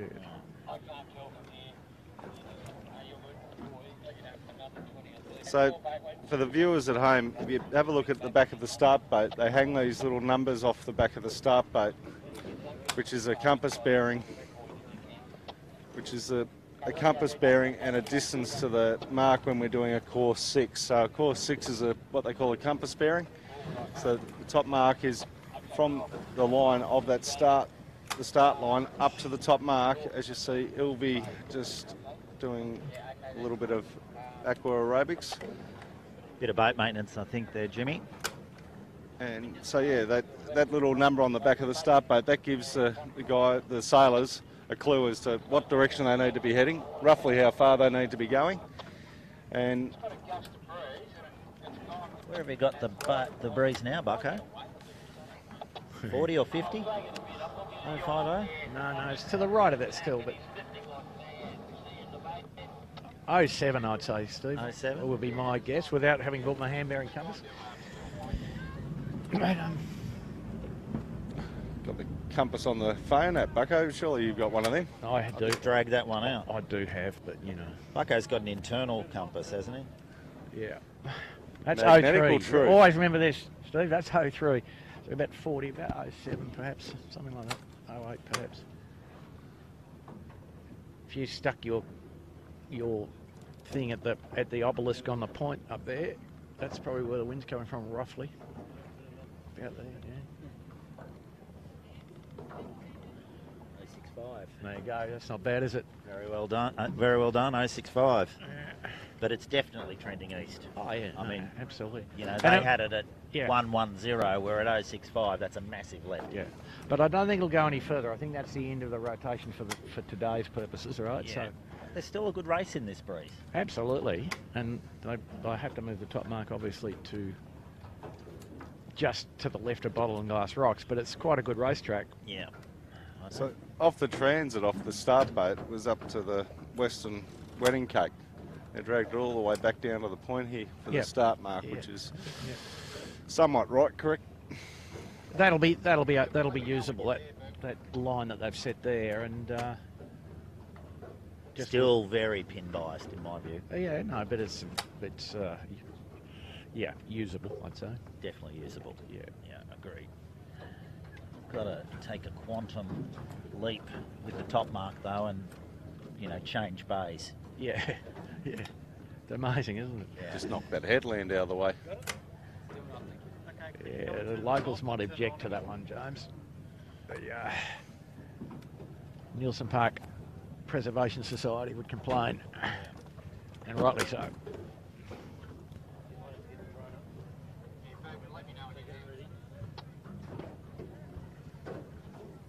He's doing some maintenance on one of our cameras at the moment.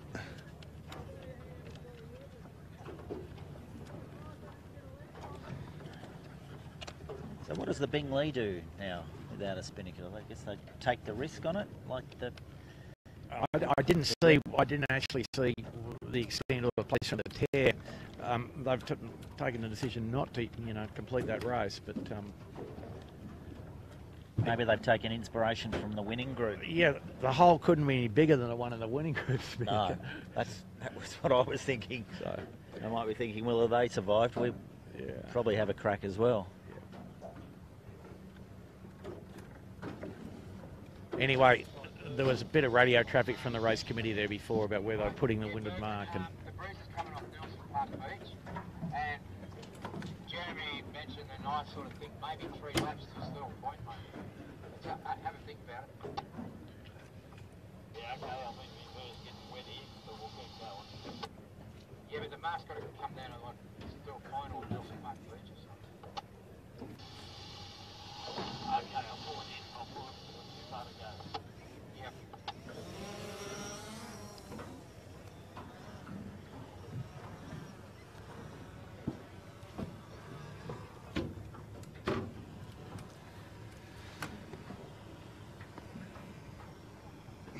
Who's that upwind of the start boat there? Look like they're going all right. Dasco, I think. Asco doing a bit of tuning. Yeah. Possibly not happy with their rig settings and making good use of the time to go out and try a few things. Well, it's a Smeg. It's a Smeg. Sorry, Smeg. Yeah, I mean, for those guys, I mean, it's typically they don't enjoy this very light stuff. That crew seems to prefer the nor'easter. The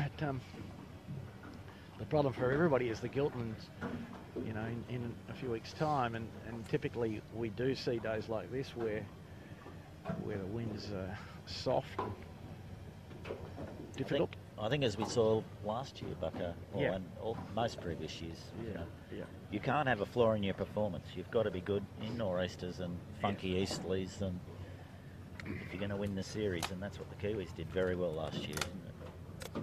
Yeah, there's no doubt you can't have any weak spot, and you've got to be able to be competing for the podium every race to be the winner of the Gilton. Yeah.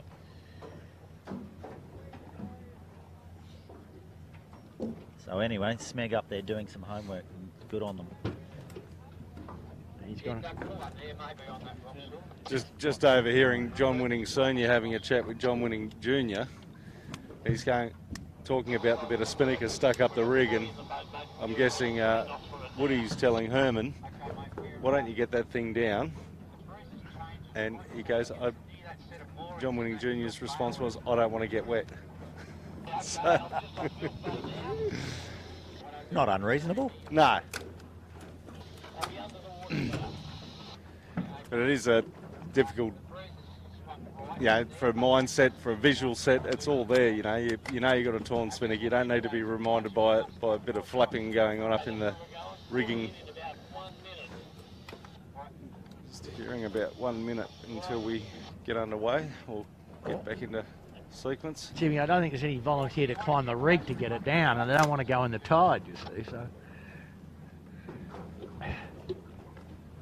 Probably not doing them a whole lot of harm up there.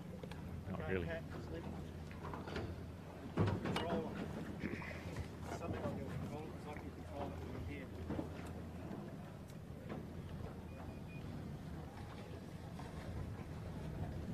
Well, the breeze just gone back to the right a bit, Steve, in fact, here. And I think the committee's put a wooden mark to the right of Nielsen Park, so they will be going to a course axis of around 090, Steve. Right. Where do we have the breeze? 06? Well, it was, but look at it now. Yeah. No, I'm with you. Yep. It's, we'll let them do their job. Yeah. And I mean, this is really, like, that's a weak sea breeze over on the left-hand side, and we're back in the gradient wind here, we're at the other end of the line, so. A little laser printer on the ripple side, just printing out the new number on there, Steve. and there's a bit of a transition zone in the middle, Bucko. Here we go, AP down. Nothing easy. So they've gone 110 at 0.8, so they've just shortened it. Well, I think they haven't changed the number because they've moved the mark to somewhere below the water tower from where we sit here. So was a discussion that I did hear on the radio. So the other one was a fat 110, and we've gone to a thin 110, mate, as the race committees would. Magnetic to true. Oh. Well, it's only 12 degrees. We're talking 40, 50. No, look, just as a preamble to this race, I think that again, it will not be a close race, I don't think, you know, between the fleets, because there'll be a left fleet at the boat, a left fleet at the pin in, you know, breezes that's approaching 060, and there'll be a right-hand fleet in breezes that are approaching, you know, 110, 120 even. So it'll just be a matter of who wins. So, and I wouldn't want to go up the middle today. So good luck to all the crews, because I wouldn't like to be choosing which side. What do you reckon, Bucko? Left or right? I knew you were going to ask. We'll just go up on the VMG machine. The camera cat. We're on the camera cat, mate. We can go straight up the middle. No, look, it is tough, isn't it? It looks to me like there's more stability in the right-hand air. Certainly the case as we sit here. And the next line is, and the gradient, you know, this is the gradient wind direction, you know, driven little low pressure cell in southern Queensland. And I know that sounds a bit of a long way away, but the right-hand air is, you know, the gradient wind, and the other air is a local sea breeze, which is struggling a bit. Yeah, coming up to 4 minutes here, so they'll have to make their choice soon. The 4-minute flag.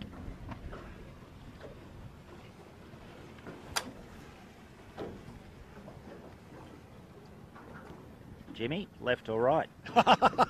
Pressure, no pressure, son. Steve, left or right? Look, looking up the course, them swinging the course left, you got to say left at this stage. Yeah, I think I'm in team left as well. I'll be starting at the pin and on port and just heading there as fast as I could get there. They've definitely fixed up the line, and you've got most of the fleet's spread out down the line now. There's not that great big bunch up that was all going to be charging at the start for that second start down the pin. Yeah. And the pin is looking, look, if you look at who's that up the top, the Birkenhead Point Birkenhead Marina. Point. You know, again, you'd almost struggle to get across it at the moment. I mean, you will get across it, but not by a lot on starboard.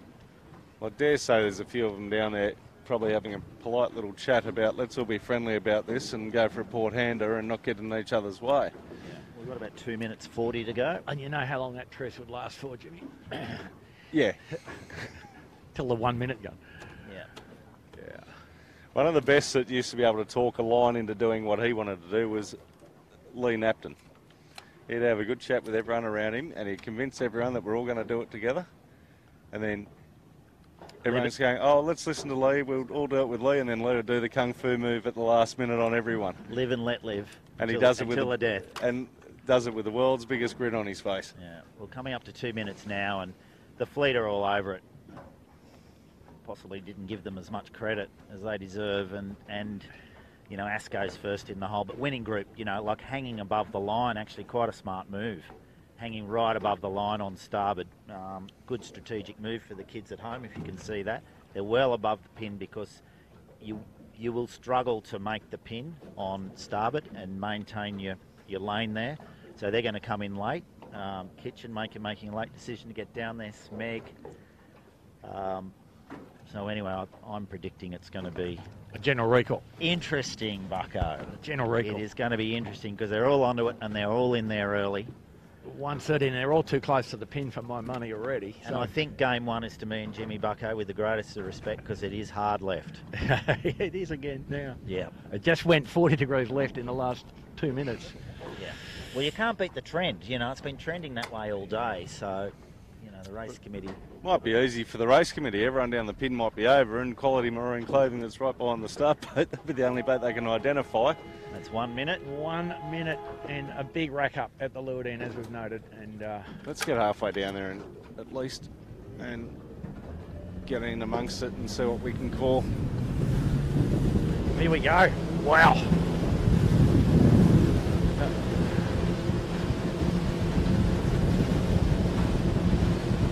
Serious karate going on down here, isn't there? Yeah.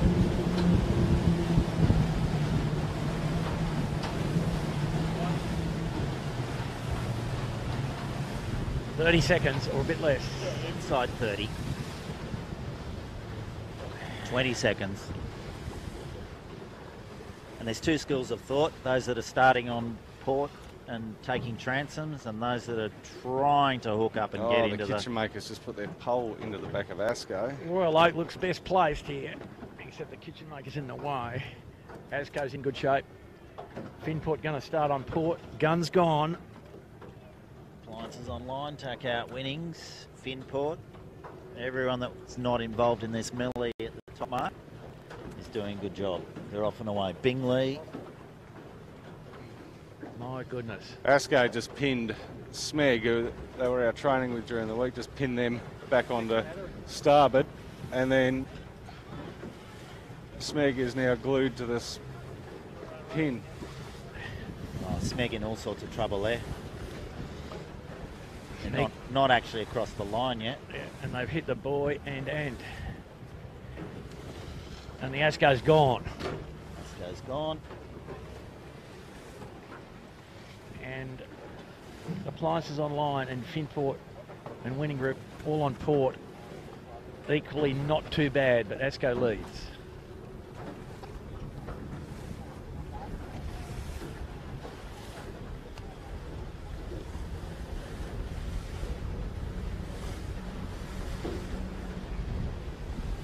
Just on the drone shot here.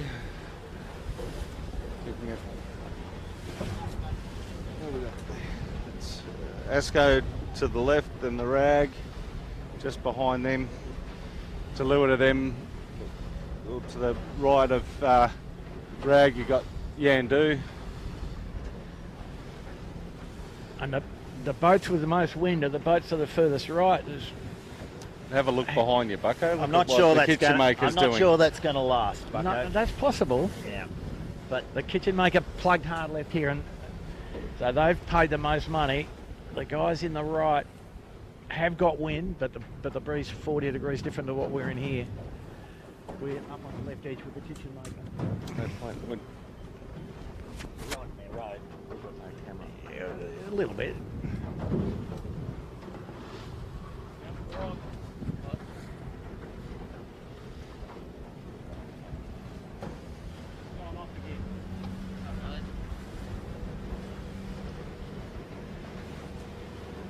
So as we predicted before the start, there's two distinct groups, Bucko, the Bingley, Noakes, Quality Marine and Winning Group.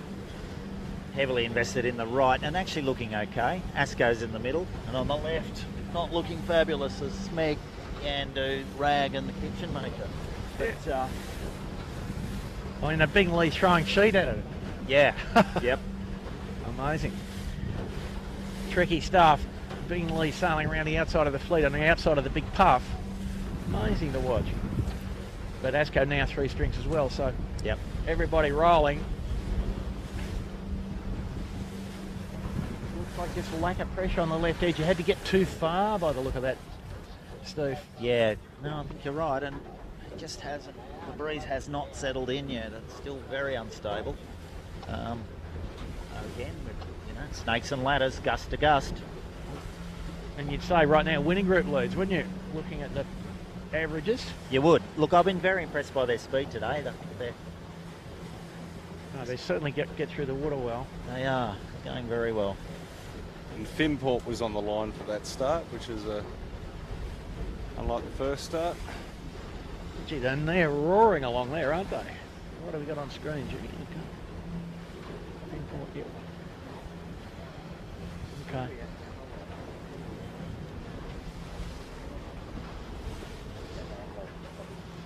We've just got Finport there, and then just over to the left you got the winning group and Bingley. Yeah.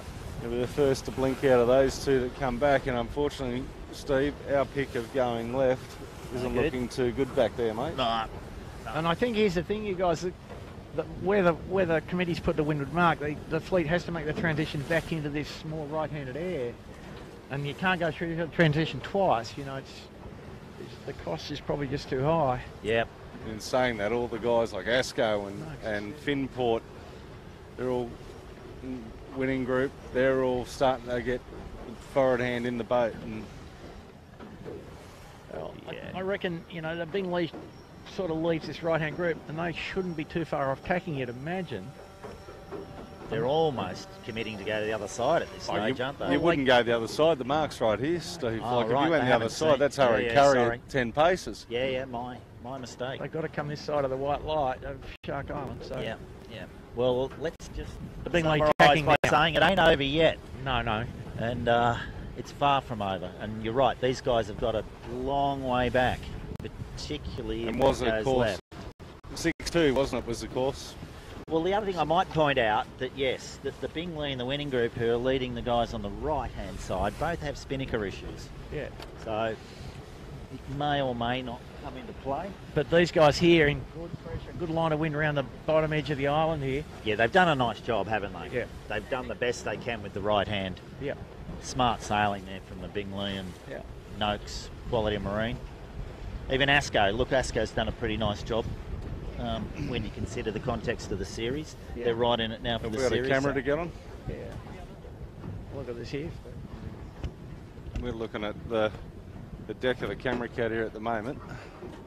There we go, we've got some boats back. It's an impressive deck, but all the same. How's the Kiwi say it, Bucko? An impressive duck. Yeah.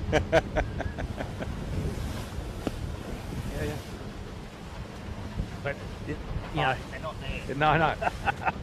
Look at the pressure here. The pressure here is right-handed between us and the mark. The camera cat's about 250 metres from the mark. Pressure's solid right-hand air. And the convergence between the left and right will occur shortly. Bingley leads from the right-hand edge and the Kitchen Maker leads the left edge. Just for the viewers at home, sorry, we just had a few camera technical issues. I think it was a control battery on board, so we've had crew jumping around, Pat jumping around, Chits jumping around all over the boat just trying to sort things out. We went to a little handheld camera and got a drone back up in the air, so we endeavour to do our best with what we've got, and we've got the drone right over the top of the Bingley at the moment. And bring you... Kitchen Maker actually sprung sheets there, Steve, and now into the header. Yeah, no, they're into it. Wow. So Bingley and Kitchen Maker, like both converging into this little no-go zone on opposite tacks, almost pointing at each other. It's mad but true. Yeah. Here we go. You see in the background of that shot, winning group and Noakes, they've had to tack back out. So Bingley concedes and comes back. Could it be Can't get his mates or the a flop. double day? Yes, he can. No, don't. Jimmy, steady on. Jimmy's just sunk I think it's Jimmy his shirt. Just sumped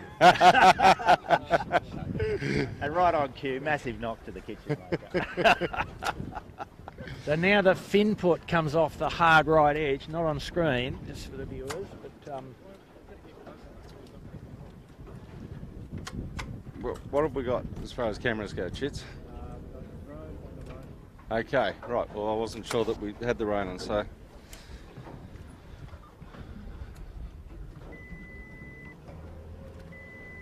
So it is going to be all important in this first mark, Bucko, isn't it? Because a 2-lap race, relatively short. Yeah. So if you can get around this top mark and get yourself heading down, then you are in good shape. So super important. incredible. The kitchen maker's going to lead. How about that? Well, here they go, straight into a big knock.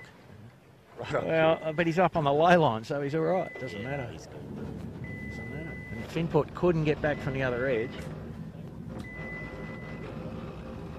Bing Lee sort of come up the middle not too badly.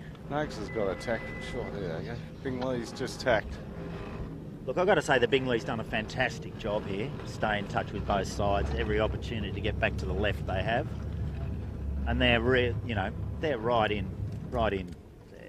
Maybe only 2 boat lengths behind the kitchen maker, who are not there yet, and there's a bit of funk to come. So they undercooked it there. No, I think they're okay. Oh, there's not very much wind though, is there? No, there's not. Bing Lee reaching And they're in. way inside the jib there. They like sailing inside the jib, Steve, as I've noted. Oh, no.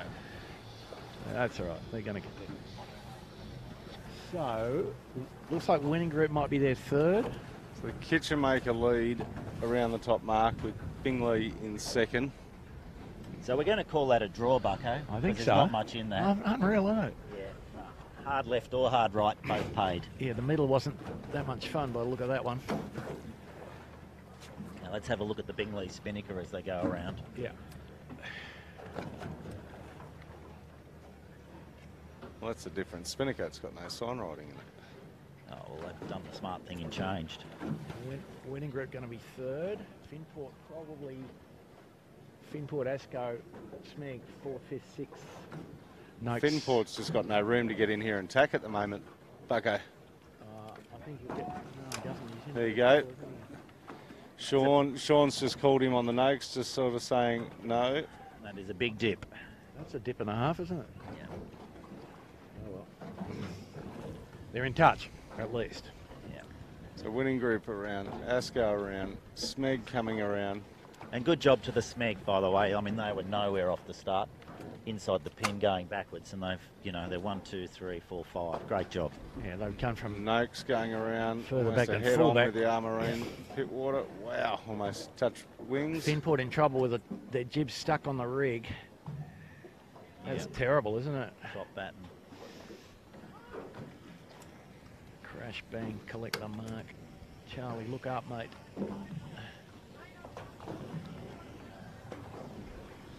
Keegan just barking instructions.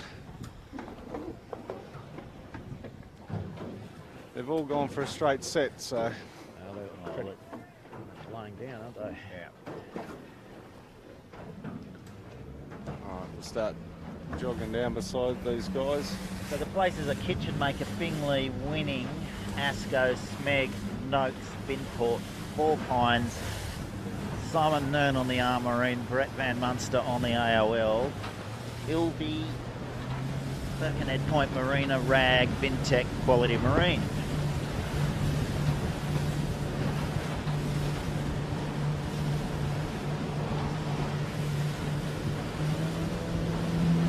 So, I mean, it's funny looking at the angles on the run here, Steve, that the wind not as far in the east northeast as it was on the beat even.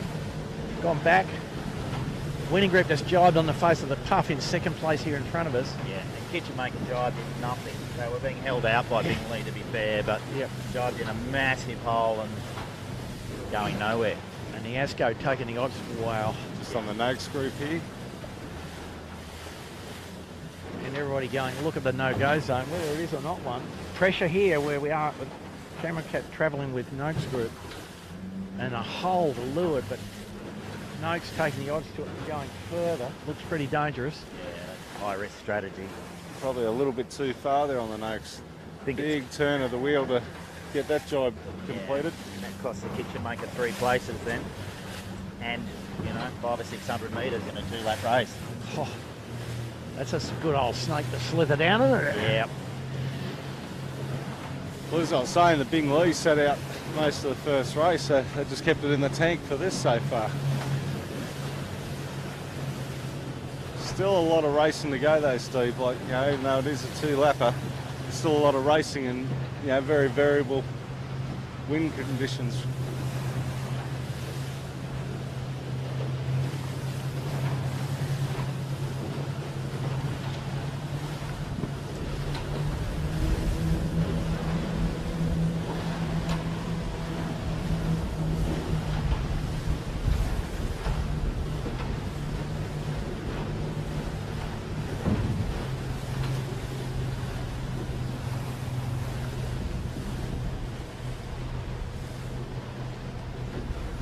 Interesting to see if the committee has rotated the bottom marks, boys.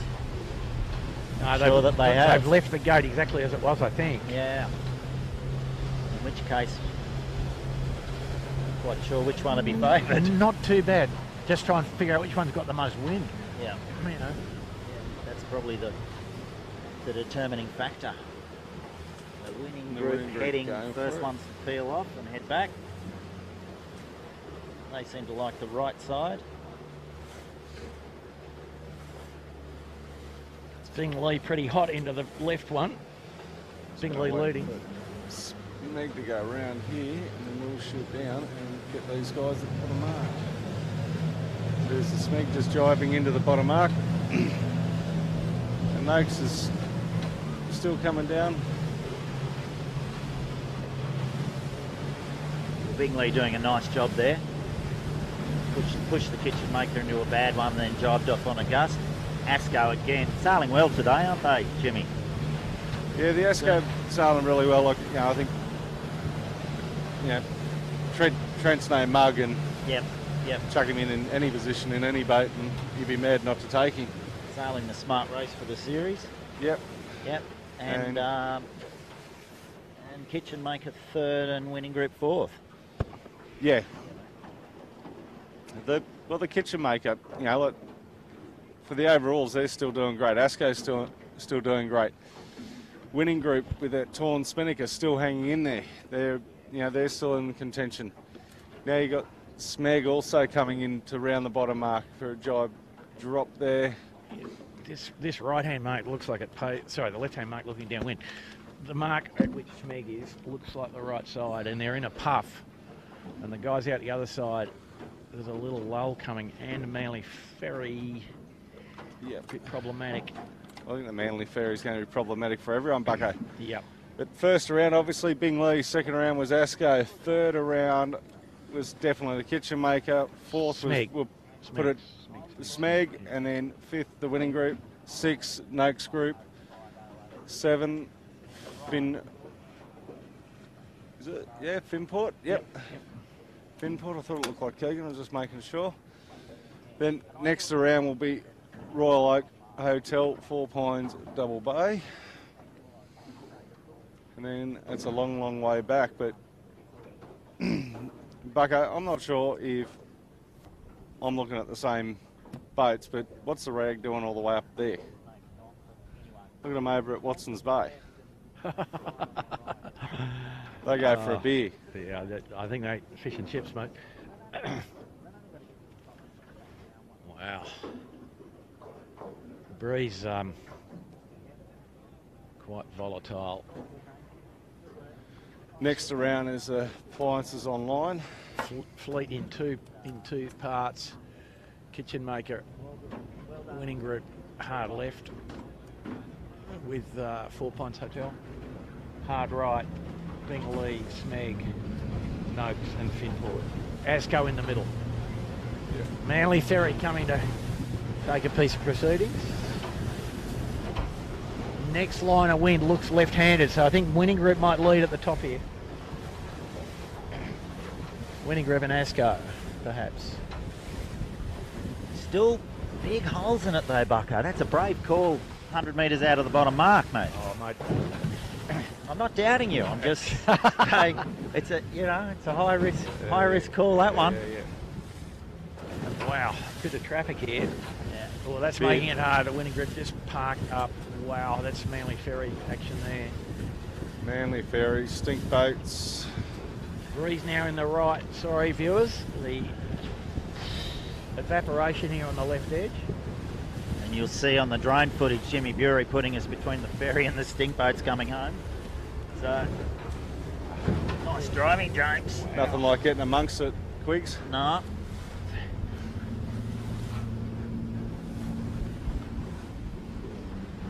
So again, it's going to be, will the left win or will the right win? And the answer's probably doesn't really matter. Just go one way.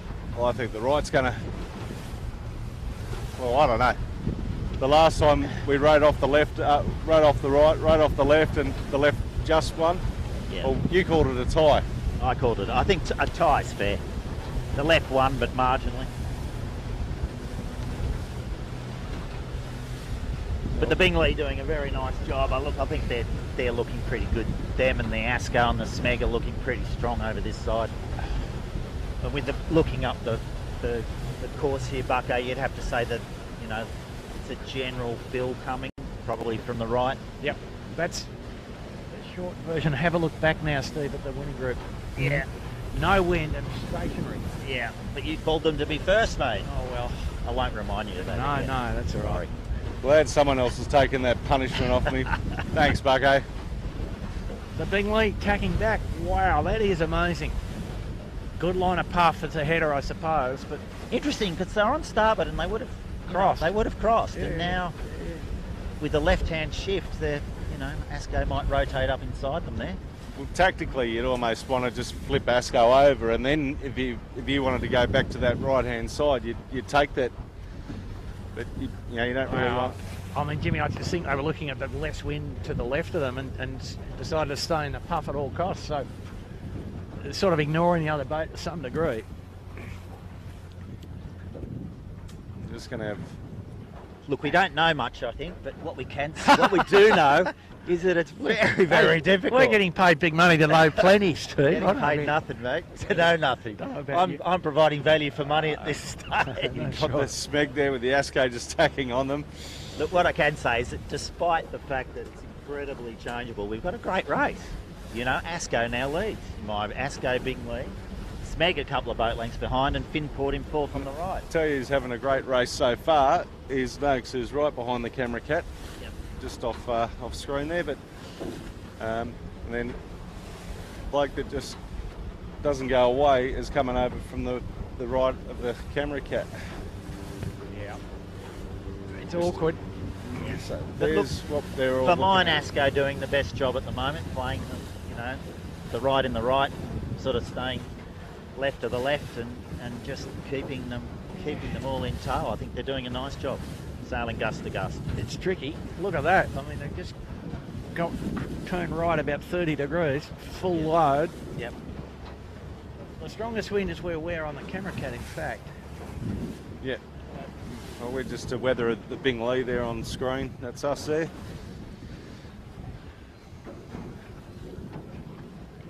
But I mean, Steve, looking at it, I would have thought that you have to come to this mark on the starboard tack lay line, not the port tack lay line.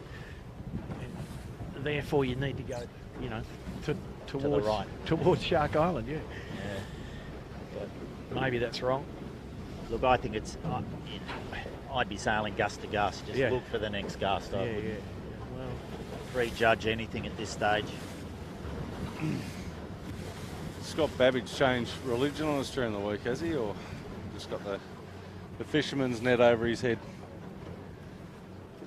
I think it's one of the wind and sun breaking balaclavas there, Jimmy. Yeah, right. Anyway, we're on board with the Bingley, and they're doing a very nice job, very intent, concentrating in the boat. Close cross here with Smeg. Yeah, but I think Asco's on the money at the moment. They're doing the best of picking the shifts on a very difficult day. yeah, I think the other point to make Steve, is the trim on the Asco looks a little better than most of the other boats as well. A little softer, maybe? Yeah, a little softer and a Yeah. little more consistent. Yeah. And they've gone. They've tacked it on the face of a good one, and they've gone, I think, there. They're long there. Smeg coming up for the cross here on Bingley. Smeg not looking very fast through the water, and the Bingley has to duck. Yeah, but again, not so much about boat speed. I mean, they're on a horrible header there, probably thinking they might have made the mark on the lay, but it, you know, tough day. Asco somewhat overlaid there or not? Just being I don't think conservative? they can tack in that wave. So Oh, yeah. He's just a conservative lay line, Steve. You know, Yep, just no. pay a bit extra, go 2 lengths more than you think you need. And well worth it. I mean, it's a run to the finish. They've got a, Exactly. you know, 50, 80 metre lead. Yeah. Oh, just avoid any possibility of having to do 2 little tacks in no wind. Yeah. We've got a bit of spectator footage here. We've got yachts and big power boats and all sorts of stuff happening here at the top mark. So Bingley smoking it. Commissioner 2 has done no end of making friends. They're just about to almost roll up on top of the fin port here. So the Bingley's put 100 metres on the Smeg in 200 metres of sail. Yeah, they have. By doing what you said, overlaying and Yeah, just they- getting into the pressure. And they need to jibe. If they jibe seat here, they could catch the Asco because the breeze is puff and hard right. So the Asco leading, Bingley doing exactly Oh, what Bucko they heard said, you. jibe set. Have a look at the puff that we're in here. We're just to Yep. windward of the windward mark. And third Bingley is going to not- be the kitchen maker. Asco responding. Bingley in a bit of trouble with Smeg. Gee whiz. So if you're kitchen maker here, what do? You Not drop that tiller. jibe. Whoop, whoop. That's the right answer. Pressure here.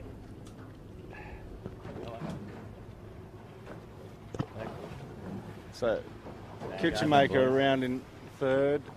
Wow, here's a washing machine in here. Fourth is Royal Oak. Fifth is Smeg. Sixth is going to be Noakes. 7 Finport, and winning group got pushed right back there. Yeah. So we have a new leader. Yeah, no.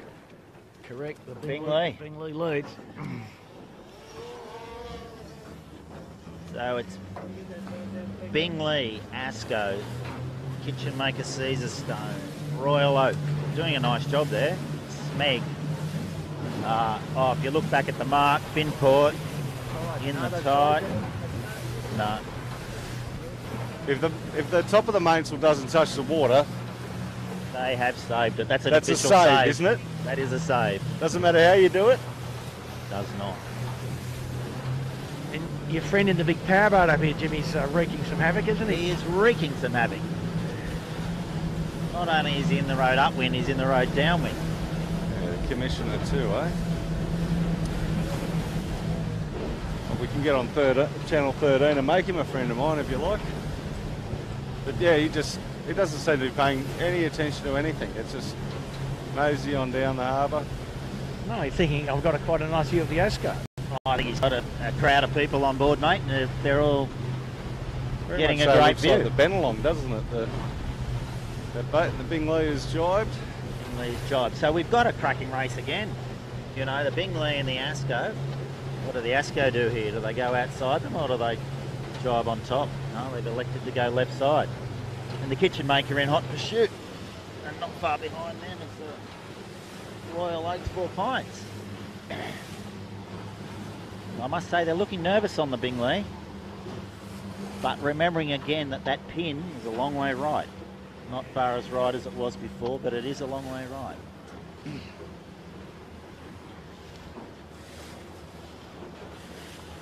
So which way, Bucko? Left or right?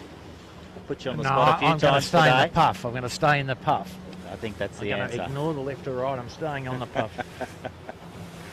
But I Looking reckon at the angle the Smegs just jibed on, just off just behind us. I think the boys over the side have advantage Asco and the Kitchen Maker. Yeah, the big lead's not looking that good there now, is it? Asco's bow at the mark. Let's try and get a shot where we can get all three of them. Yeah, it's good. That's us there. So to the left of screen, you got Asco. The second one there is going to be the Kitchen Maker, and the one off in the distance that you can just see, that's Bing Lee. You can't see this out of screen, Jimmy, but the Smeg and the Four Pines are coming down on a beauty. So this race, Bing is Lee's far just from gone over. bow down. Yep. Well, they've obviously gone over there for something. Gee, that took some courage. It was very, very courageous, as you said.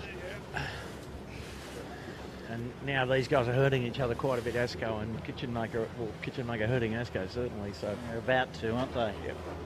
So are they on way for the finish, do you think? I think they are. If you look at the pin is right side of Bing Lee. So we now absolutely have a drag race for the finish. This is going to come down to who does and who doesn't have the puff at what point in time. Yep, exactly. I think the Bing Lee's laying as well. Oh, I think they're underlay. Yep. I think they've done well. Yeah, no, they're into the header on the far side. So Yeah. I think you're looking at the order there: Bing Lee, Kitchen Maker, Asco. Not much the Asco can do. They just got caught out a bit there. Well, that's a good win for the Bing Lee. It's a great win. Yep. Have I jinxed them? That's their I second. hope so. That's Am I allowed to say that? No, look, they deserve it. They're not there yet, but if they win, they'll be deserved winners. They've done a great job today. That'll be their second win of this Australian Championship too.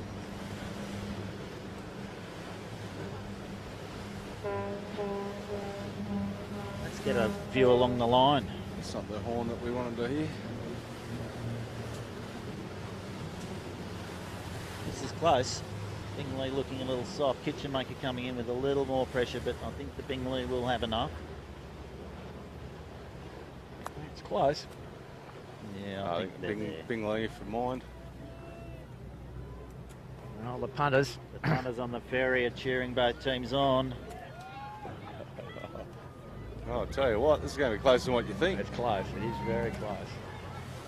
Oh, no. No, wrong answer. Wrong answer. Oh, boys. Bing Lee Kitchen and the Maker. Kitchen Maker. Why? They had him. I think they would Oh, have they got would there. have. Steve, I'm with you. They would have had him. Bucko? No, I don't think so. But Would have been a lot closer than.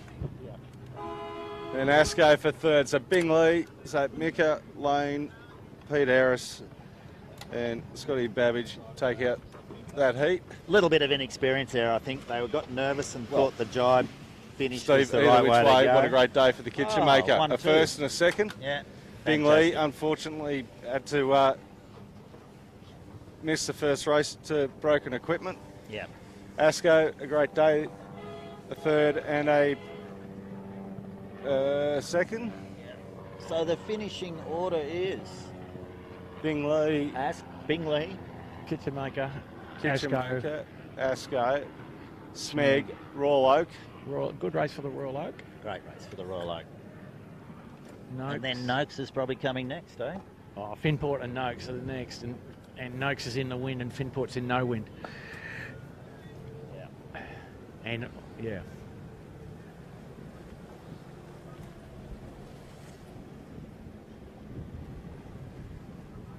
Oh.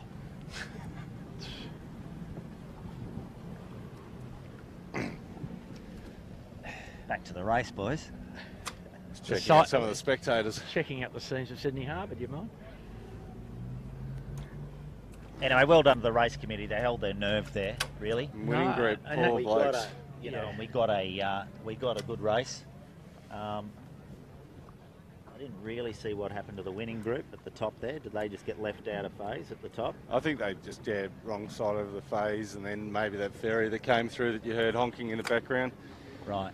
And just looking down the line now, and this will be close, but I think Finport for money. Yep. Yeah. Just getting home over Noakes, so well sold to them. Pinport making use of the left-hand pressure there. Yep, it was. The same with Brett Van Munster coming down to the pin on the left-hand pressure. So anyway, boys, a tricky day. Yeah, one would say one of the trickier days we've seen, but as ever, you know, these boats, as I said, quite hard to keep rolling. Constant attention to the trim is pretty critical, and we sort of noted, I think, that ASCO on average had the best looking trim and certainly the most consistent trim. Winning and, group just crossing the line. It's Science is online.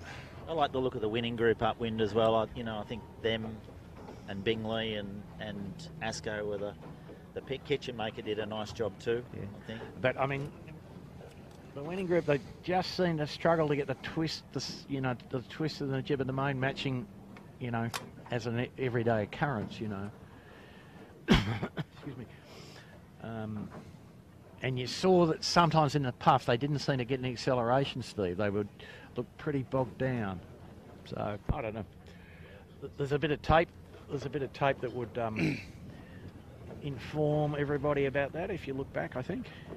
Yeah, I think so. And I think, look, I think as we said, identified throughout the race, it was more about which way you went and picking the ships and staying in the breeze, being clever than it was about boat speed. But boat speed never hurts. The best ingredient you can have, mate. Yeah.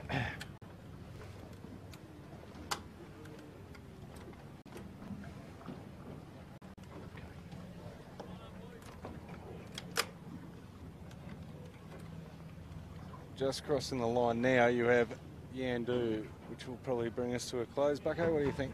Yeah, I think that's the rest of the fleet strung out up the track. Ragan, Famish, Ilve, Vintech, Birkenhead Point, Lumix still sailing. But a little while ago, it's been quite a long afternoon on Sydney Harbour. A good and tricky one. A good bit of insight for everybody for the Giltman with a light, tricky east-southeast, east-northeast wind. Boats with the big rigs in.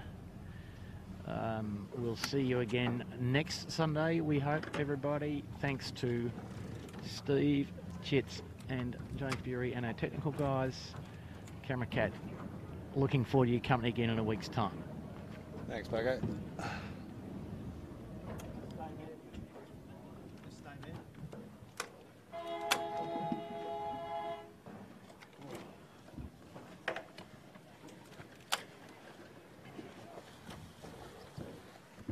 On that.